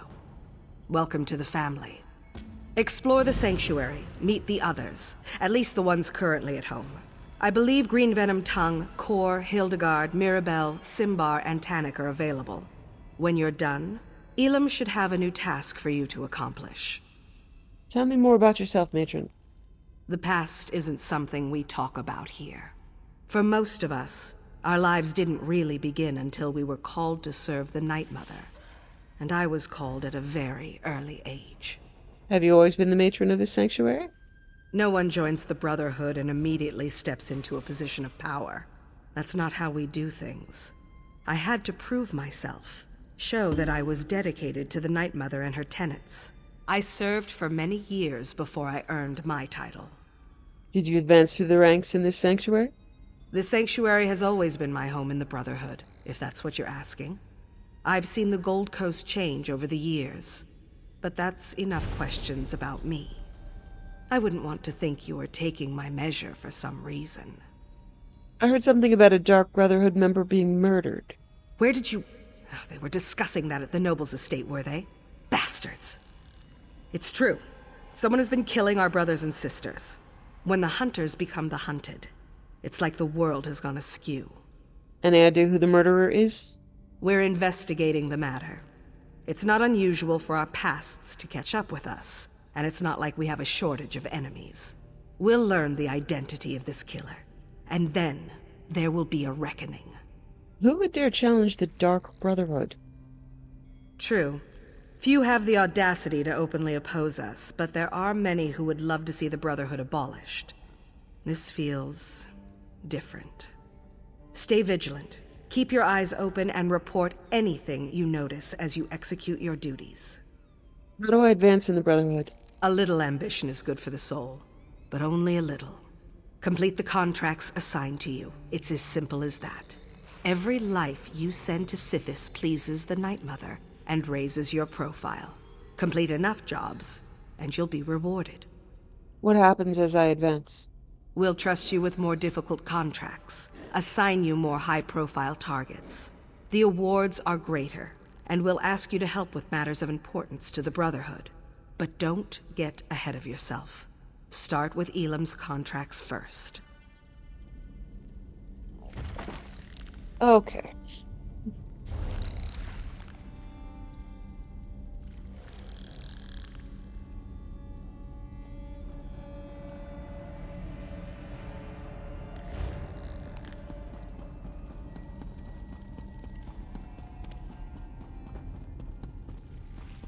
So I don't know if I'm going to raise up in the ranks the way that they expect me to. It's going to depend on the story. I might buy the skill line just because I really hate the dailies.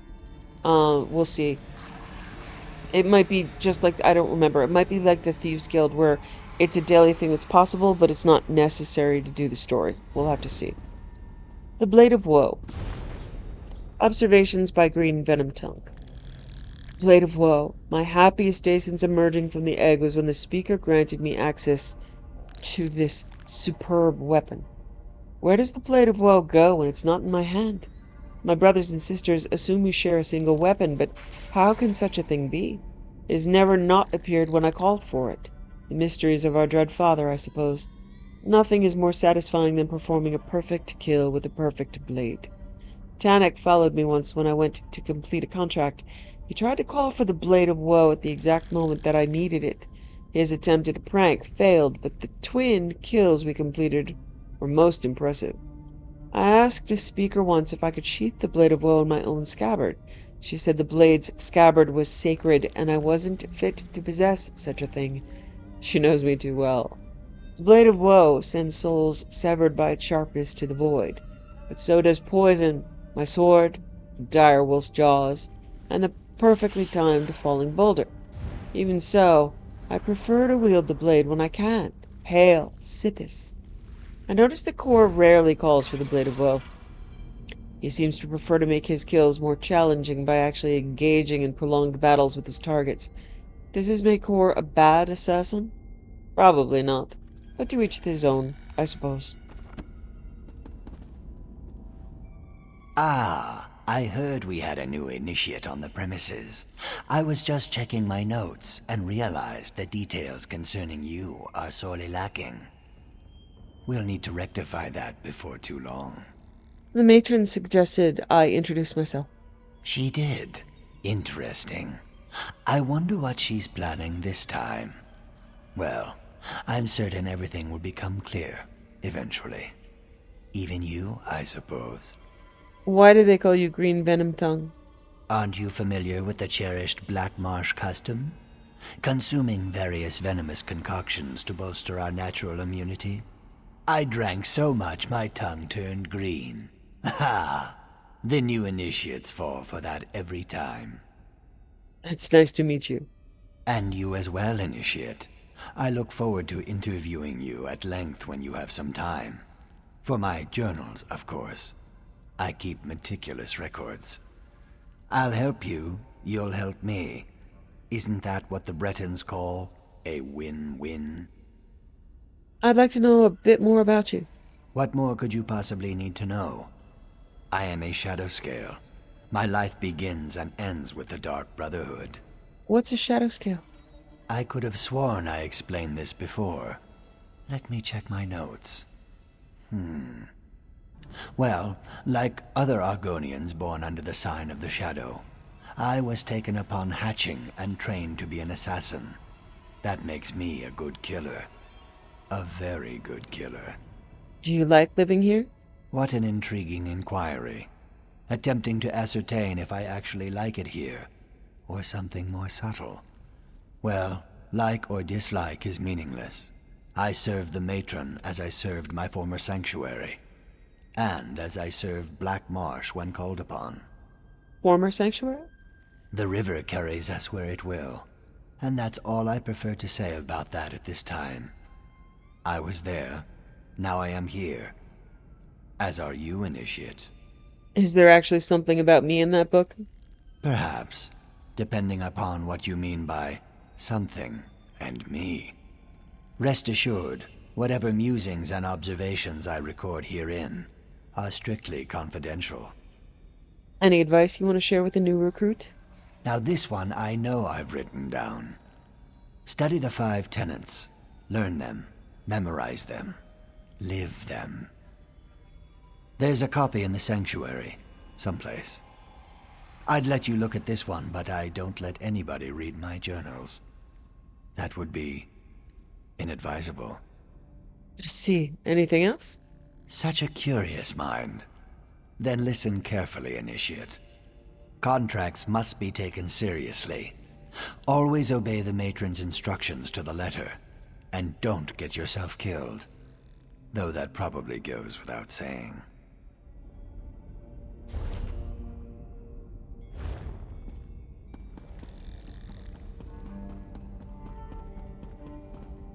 The lie.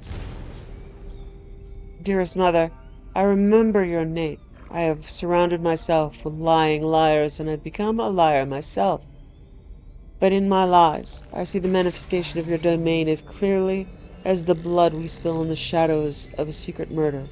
So even though I wish to scream truth in their faces, or whisper your name into the ear of the dying, I tell myself that the secret is my fate. Make my joy, and not a blasphemy. Yet just once I wish for you to speak to me.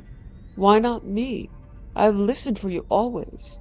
I cloaked myself in you long before they called me Dark Sister. I was the chimera, ever shifting and changing and living 1,000 lives for you. To be seen by you, to hear you. They call themselves listener, but no one listens for your whisper with more hope and desire than I do. I have walked in accordance with your arts, shrouded in 8 shadows.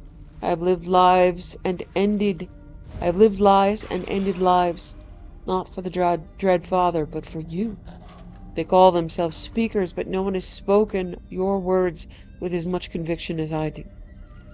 Do you see the shrine that I've built? The shrine of my body.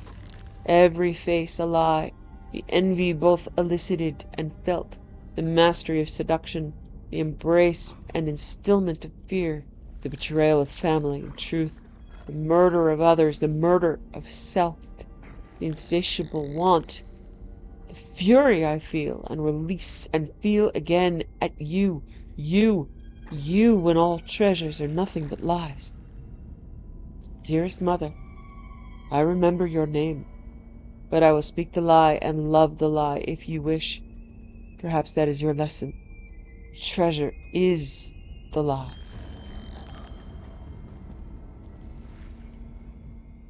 So you're the new initiate. You're certainly cuter than the last one. The matron suggested I introduce myself. And why wouldn't she, darling? I am her favorite after all. As a matter of fact, I'm everyone's favorite. I'm sure you'll agree soon enough. Anyway, it's a pleasure to meet you. May the Night Mother forever hold you in her cold and loving embrace. So, the name Motier is significant to the Thieves Guild. Amon Motier is in Skyrim in the Assassin's Guild line. Are you always this forward? Forward?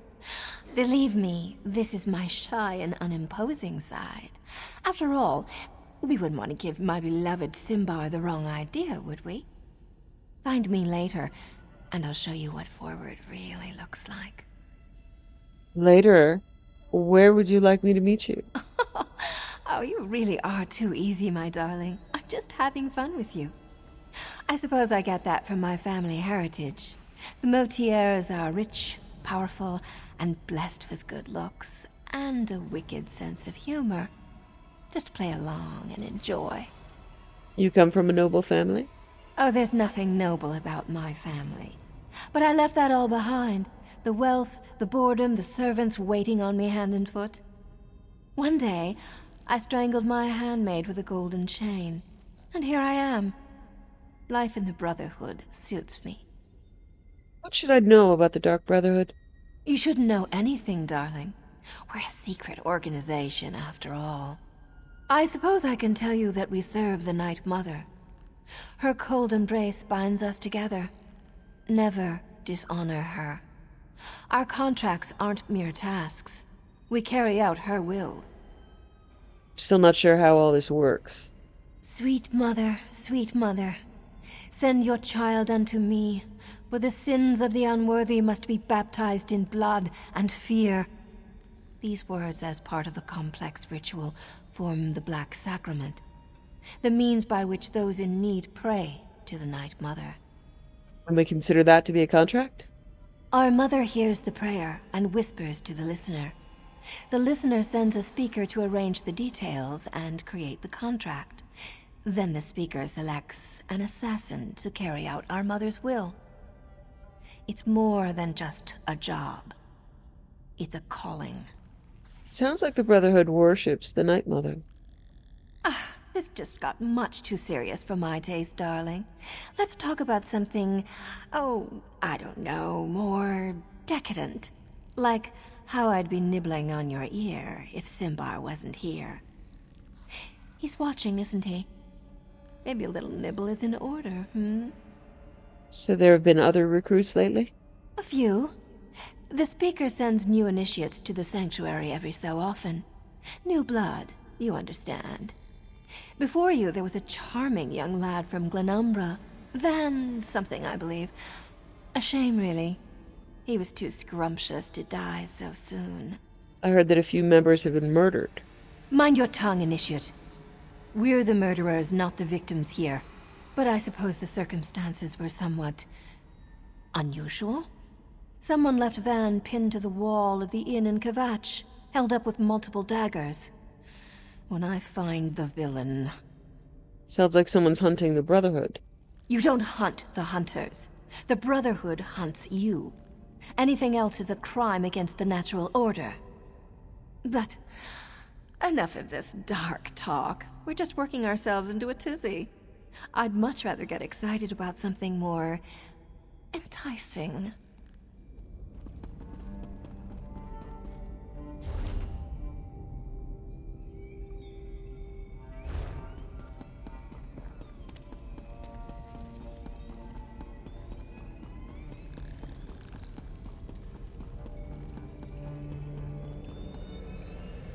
So you're the new recruit, huh? No, don't tell me your name. I'll, just call you New Blade. It's easier to remember, and, it's not like I'm gonna know you for very long. Yes, New Blade.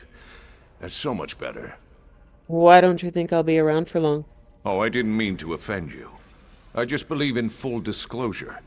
We've lost an initiate and a fully trained assassin recently. Mirabelle's in denial, but I know what's happening. Someone's hunting the Brotherhood, and you make a tempting target. I can take care of myself. Sure you can. So could Dorisa. She still ended up face down in an anvil alley with her throat slit from ear to ear.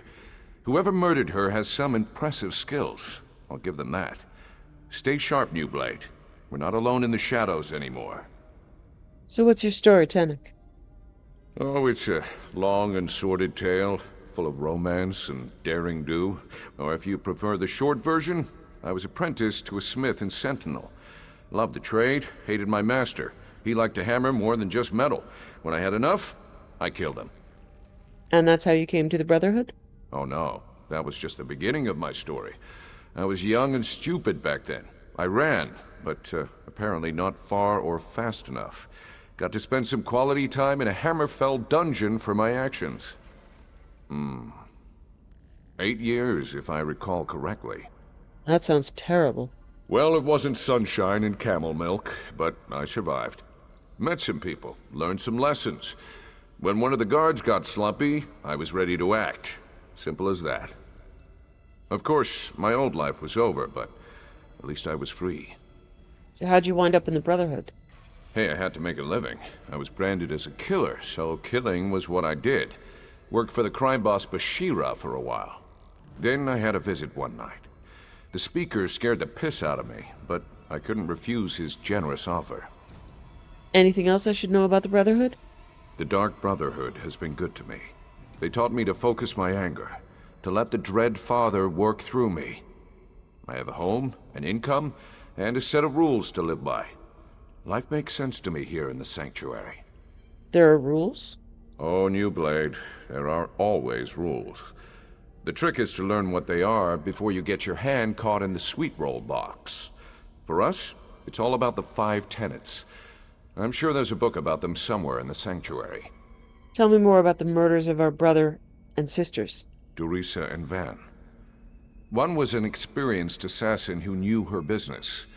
The other was a raw recruit with hardly any blood on his blade. Kinda like you, New Blade. It could have been coincidence, but I think they were targeted by the same killer. What makes you think the murders are connected? Just a feeling, I guess. And the way they were left for all the world to see. Someone was proud of their work and wanted everyone to know it. And it had to be a professional. Dorisa was too good to be taken down by an amateur. Have you shared your suspicions with the matron? Matron Astara tells us what to think, not the other way around. But yes, we've talked about this. All we can do is stay alert and try to figure out who's behind the murders. Until then, we're just jumping at shadows. Very dangerous shadows.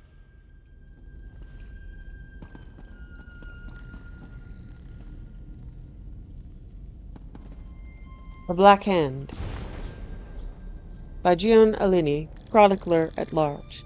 My in-depth investigation of the clandestine organization known as the Dark Brotherhood has been a long and difficult process. But after years of research, countless interviews, and no small amount of good luck, I've finally been able to put together a profile of the assassin cult's ruling body, the notorious Black Hand. While much of what follows has been augmented by theory and conjecture, the basis upon which I construct the profile is undeniably factual and true. So, what group of individuals is strong enough to command the assassins of the Dark Brotherhood? A group called the Black Hand. Like any hand, the group consists of 5 members, 4 fingers and a thumb, as it were. The members corresponding to the fingers are called the speakers, while the member representing the thumb is called the listener. These are titles and ranks, and as ridiculous as they may sound to anyone not steeped in the lore of the cult, the assassins take these terms very seriously.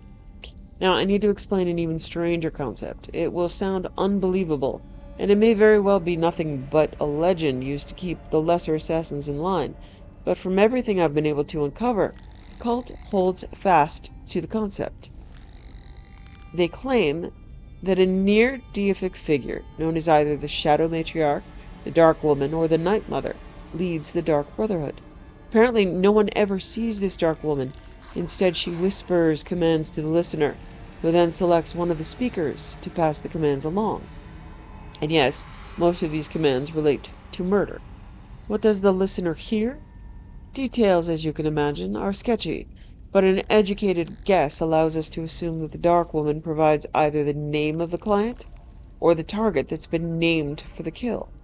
The listener passes the information on to one of the speakers, who then either personally selects an assassin to carry out the deed or provides the information to a minor functionary to assign the contract. Now, as far as I can tell, the assassins don't all gather in one place. Instead, the cult divides its members into small, self-sufficient units known as either havens, sanctuaries, shelters, or assassin ports. Again, details on these topics are often fluid and even contradictory, but I've done my best to make sense of the stillness within the noise.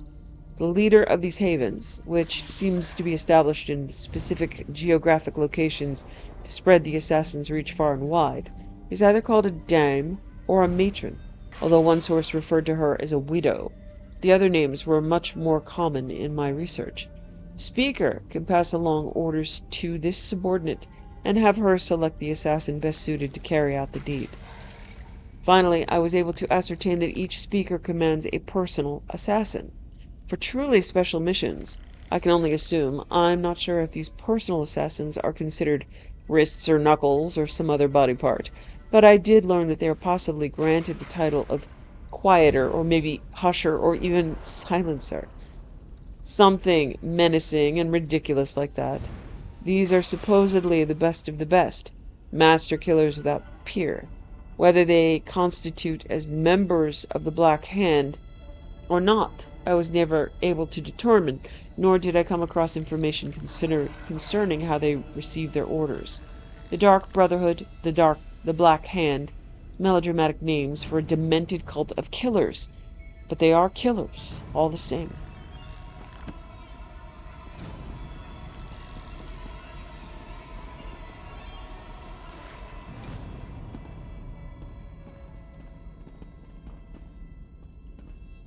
Okay, nothing here yet.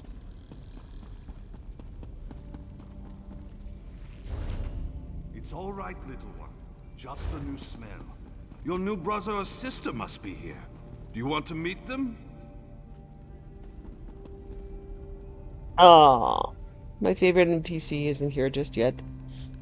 She's called, remains silent. And she will sell items. I haven't unlocked her yet.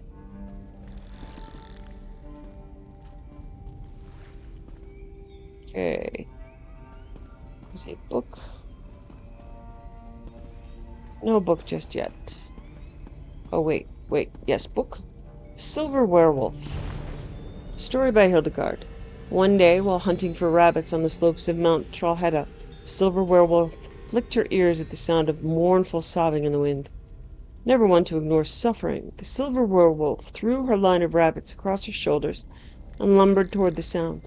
Eventually, she found a massive, bearded giant all alone at a snuffed-out campfire, roaring sadness at the sky. "Why do you cry?" the silver werewolf snarled, and the giant understood thanks to the medallion of Gulibeg, the quick fox, that she wore around her neck. "My mate gone, my child gone, vanished as I slept. There are many tiny tracks. I fear goblins have taken them." He was not wrong. The silver werewolf's keen nose detected the stench of at least a dozen goblins, as well as the lingering scent of a paralyzing poison.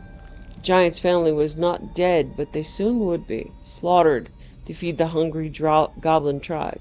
No one deserved that cruel fate. The silver werewolf straightened and growled deep a promise the goblins will not keep them. "Bring them home and you may ask anything of me." "I will ask you to smile," was her only reply. Nose to the ground, the silver werewolf tracked the goblin stench down Mount Trollhätte, across the smoke-frost peaks, to a massive goblin encampment in the fringes of Lost Prospect. It held far more goblins than she'd ever seen in one place, which was why they'd been brave enough to kidnap giants for food. A small tribe would never have dared anger the vengeful giants. Even for the silver werewolf, who could tear apart a dozen goblins without ruffling her fur, a camp of hundreds was too dangerous. She would have to be clever. Scenting a nearby corpse, an idea dawned on her. She shifted into her Nord form and cloaked herself in the dead woman's rags. Thus, clothed and looking entirely harmless, she wandered into the goblins' camp like a helpless Nord lost in the snow. The goblins came for her at once, but all they saw was an unarmed Nord woman dressed in rags. A fine prize. Rather than attacking, they eagerly trussed up the silver werewolf and took her to the food pens, where they kept all those caught until it came time to cook them for supper.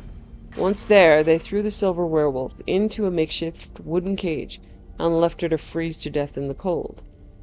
As she'd hoped, the overconfident goblins had played right into her hands. Even muffled by her Nord form, the silver werewolf's nose detected the smell of giants nearby.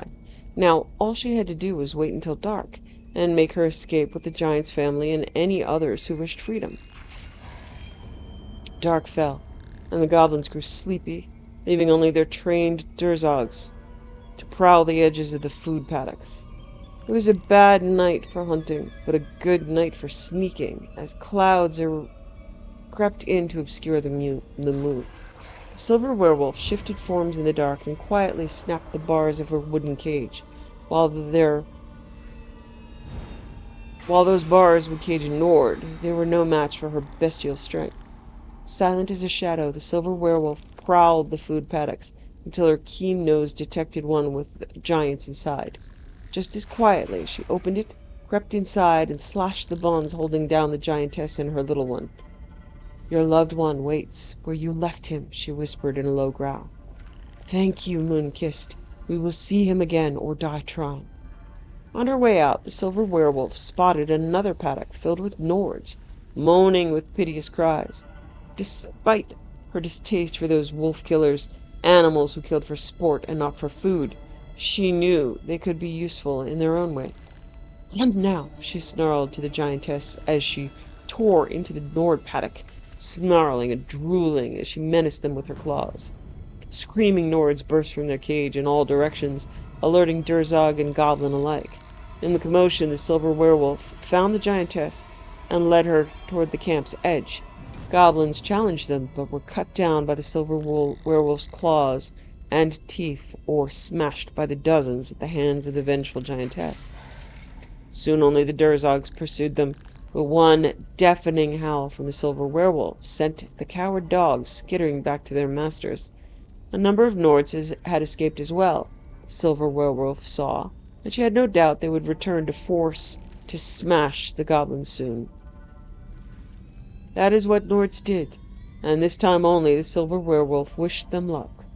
Under cover of darkness, the silver werewolf led the giantess back up Mount Trollhätte, and there, at the campfire, the family was reunited. The lonely giant clutched his child and mate as he babbled his thanks to in his guttural tongue.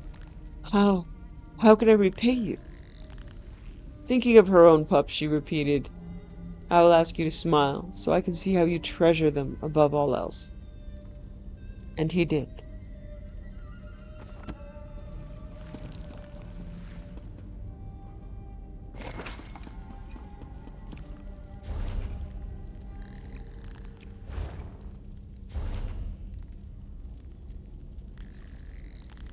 Okay.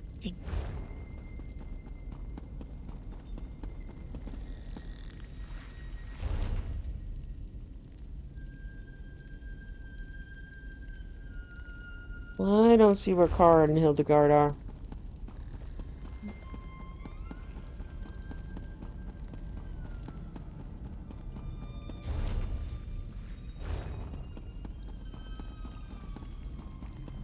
No, it's marked over here, but let me see.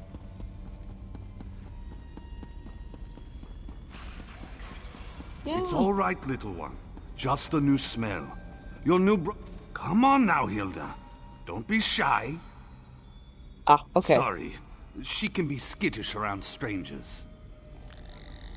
New sister! Welcome! Welcome! You need anything at all, you come to me, yes? The matron suggested I meet the rest of the family. Of course! It's important to get to know everyone. You're part of the family now. And family helps each other. It's what we do. Why do you have a werewolf in that cage? Oh, that's not a werewolf. Well, I guess it is. But it's also little Hildegard. She's really sweet. But you'll need to say hello later. She still doesn't have the hang of controlling her transformations. Hildegard sounds like she has an interesting story. Hildegard is like the little sister I never had, but her true family was awful. They drank the blood of werebeasts. It's a dangerous practice, but not entirely unheard of in Nord lands. They even forced their children to participate. Is that how Hildegard became a werewolf? We assume so. But as to why she can't control her transformations, that remains a mystery. She lost control one day, and hurt another member of the tribe. They cursed her and she ran away. I found her later. She was confused, alone, nearly mad. You're lucky she didn't attack you. I'm a skilled hunter. Taming animals is almost second nature to me. It took time, but she came to trust me. Accepted me as her big brother. Before that happened, though, she nearly tore my face off. See? I still have the scar. Tell me more about yourself, Cor. I always liked to hunt and fight. I became a soldier, but that turned out to be more about waiting around than actual battle. So I sold my sword as a mercenary, made some enemies, and soon found out that other sellswords were being paid to kill me. Looks like you survived. Indeed I did. Kept a low profile in town, spent most of my time in the wilderness. I almost decided to stop running, and then I found little Hilda. She became my reason to go on living. How did two Nords end up in a Brotherhood sanctuary on the Gold Coast? Well, you know, there are some things we just don't talk about in public. I hope you understand. I will tell you that we love it here. We're part of the best family in the whole world. And we're glad to have you with us. I'm sure Hilda agrees.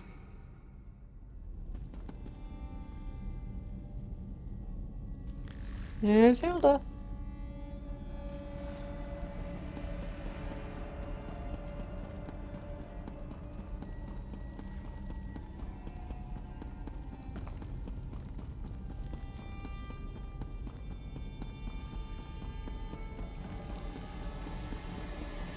The Five Tenets, with annotations by Speaker Tyrannus. Brothers and sisters, we are predators, but we are not animals. We bow to no law of nation or alliance. But we have rules and morals. Break or neglect to follow these tenets at your own peril. Expulsion from the Brotherhood is the least of the punishments awaiting such reprehensible traitors. Obey these 5 tenets, and your devotion shall never come into question. Tenet 1. Never dishonor the Night Mother. To do so is to invoke the wrath of Sithis. Revere the Night Mother, for our unholy matron serves as the source of our contracts, the lifeblood of the Brotherhood. Tenet 2. Never betray the Dark Brotherhood or its secrets. To do so is to invoke the wrath of Sithis. We thrive in the shadows. To cast light on those shadows is a blasphemy before Sithis and the Night Mother. Tenet 3. Never disobey or refuse to carry out an order from a Dark Brotherhood superior. To do so is to invoke the wrath of Sithis. To listen and to obey. The very first lesson taught to every member of the Brotherhood. Tenet 4. Never steal the possessions of a Dark Brother or Dark Sister. To do so is to invoke the wrath of Sithis. To steal from a brother or sister is to steal from the Night Mother. Sithis hates such thieves. Tenet 5. Never kill a Dark Brother or Dark Sister. To do so is to invoke the wrath of Sithis. We are family, and family doesn't murder family. Unless a member has been cast out, his or her life is as sacred as your own. Know that it is not your kin who will come to judge you should you fail to uphold this compact. Remember the story of the Wraith, told to every new initiate. This is more than mere fable. The wrath of Sithis is real, and he sends his wraith to punish any brother or sister who breaks the tenets.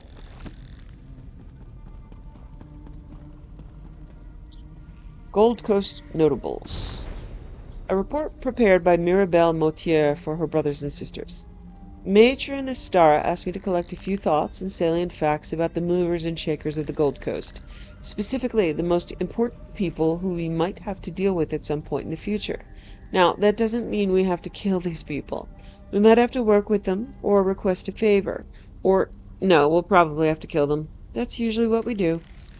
Provincial Governor Fortunata Abdugal, the one-time pirate queen, started out as a minor functionary in the Gold Coast Trading Company before her skills and ambitions earned her a place among the merchant lords at the top of the organization. But that wasn't enough for Fortunata. She set sail for an extended trade mission. When she returned, she was at the head of an armada of pirate vessels as the wildly popular Queen of the Red Sails pirates. She easily seized control of Anvil and proclaimed herself the provincial governor of the city. Now Fortunata rules Anvil with an iron fist wrapped in a velvet glove. No one dares challenge her due to her own strong personality and demonstrated fighting skills, and because there are always at least a dozen heavily armed pirates at her beck and call, not to mention her personal rat master, who brings her secrets like a lover brings gifts. Her ambition exceeds the borders of the port city, however, and she's already declared that the entire Gold Coast is under her control. That's not quite true, but it appears that it soon will be. Count Carolus Aquilarius, the Wolf of Kvatch, is the nephew of Varen Aquilarius. He's served his city and defended it ever since Varen marched off to war. He may be the only true good person among the movers and shakers of the Gold Coast. He's a man of faith and conviction, honorable, and proud of his heritage. I also find him to be extremely dull. He doesn't like Fortunata, though, and has so far been able to keep her pirates out of Kvatch. He has an uneasy alliance with the Cathedral of Akatosh, which dominates not only his city skyline, but serves its spiritual conscience as well. In fact, he recently granted the cathedral's protectors, the Order of the Hour, expanded rights and duties to supplement the efforts of the Kvatch Guard. He could prove to be a powerful opponent of the Brotherhood if he weren't mired in the politics of just keeping his city safe from those who would like to carve it up like a festival goose. Primate Artorius Ponticus, the head of the Akatosh faith and the leader of the great cathedral, presents an interesting and complicated man. He practically burns with religious fervor and truly believes that Akatosh guides and supports his efforts. He's also as ambitious in his own way as Fortunata, as demonstrated by his swift rise through the religious hierarchy. For a religious man, he has a surprisingly vast network of spies and information hidden throughout the Gold Coast. It's exceedingly rare for something to happen that the primate doesn't know about. He is supported by Grand Chanter Surus and Grand Sermonizer Phethia, as well as the warrior priests of the Order of the Hour. If Artorius were ever to turn his faithful followers against us, they might be powerful enough to threaten the Brotherhood. Not that I think that scenario is likely. Other notables include Lord Quintus Gerald, Commander Marcus Scipio of the Order of the Hour, Lord Harthu Brent of the Gold Coast Trading Company, and a visitor to our lands, who thought to go unnoticed, Razam Dar of the Queen's Eyes. Reports of those potential threats, targets, or allies will be on your desk shortly.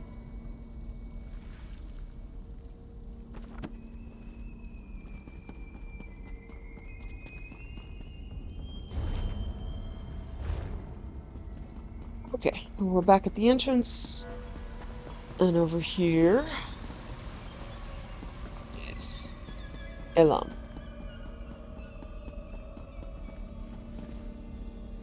You must be the new initiate. I've heard some unbelievable things about you. Still, you can't be too good. Your name hasn't appeared on one of my contracts yet. What? Oh, that's a Dark Brotherhood joke. Don't you have a sense of humor? Astara said I should speak with you. Did she now? Are you sure that's what she told you to do? Wouldn't want you to get in trouble your first day in the sanctuary. Now that you're here, we might as well discuss your training. My training? Don't repeat what I say. It annoys me. Me too. Now, where was I? Oh, yes, your training. Complete a contract, receive a reward. Prove yourself, and more significant contracts will be made available to you. It's simple, really. I don't expect you to last a week, but as long as you're still here. Ready for your first contract, Initiate? Not everyone appeals to the Dark Brotherhood through the Black Sacrament. For those with copious amounts of gold to spare, we usually indulge their more mundane requests. Are you ready to take on your first contract? Typically, you'll consult the ledger marked for death, but I've handpicked something special for your first job. Travel to the city of Kvatch, identify the target listed on this contract, then eliminate them. I encourage you to practice with the Blade of Woe, but as long as the target dies, it doesn't really matter how you kill them. Can you manage that? I'll return when my target is dead. What are you standing around for? I'm not much to look at, and neither is this room. Who takes out these contracts? Anyone can find a reason to kill someone. Ambition, jealousy, humiliation. I once killed for a jester who couldn't take a joke. Careful who you heckle in Stormhaven. I'd like to know more about you. Me? I'm flattered. No, that's not the right word. Uncomfortable? Yes, that's it. Well, whatever do you want to know about me for? I just want to know who I'll be working with. Not the brooding type? Good. They're a bore. I've been with Astara at this sanctuary since its inception. More years than I care to remember. In that time, I've done enough contract killing to know how to drum up business. It's my charm.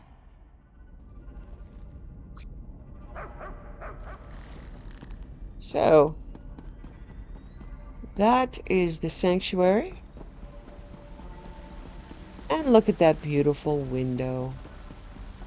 Of horrible things, you know, but still, beautiful window. Alright, we'll end there. Hail Sithis. Thank you for joining me.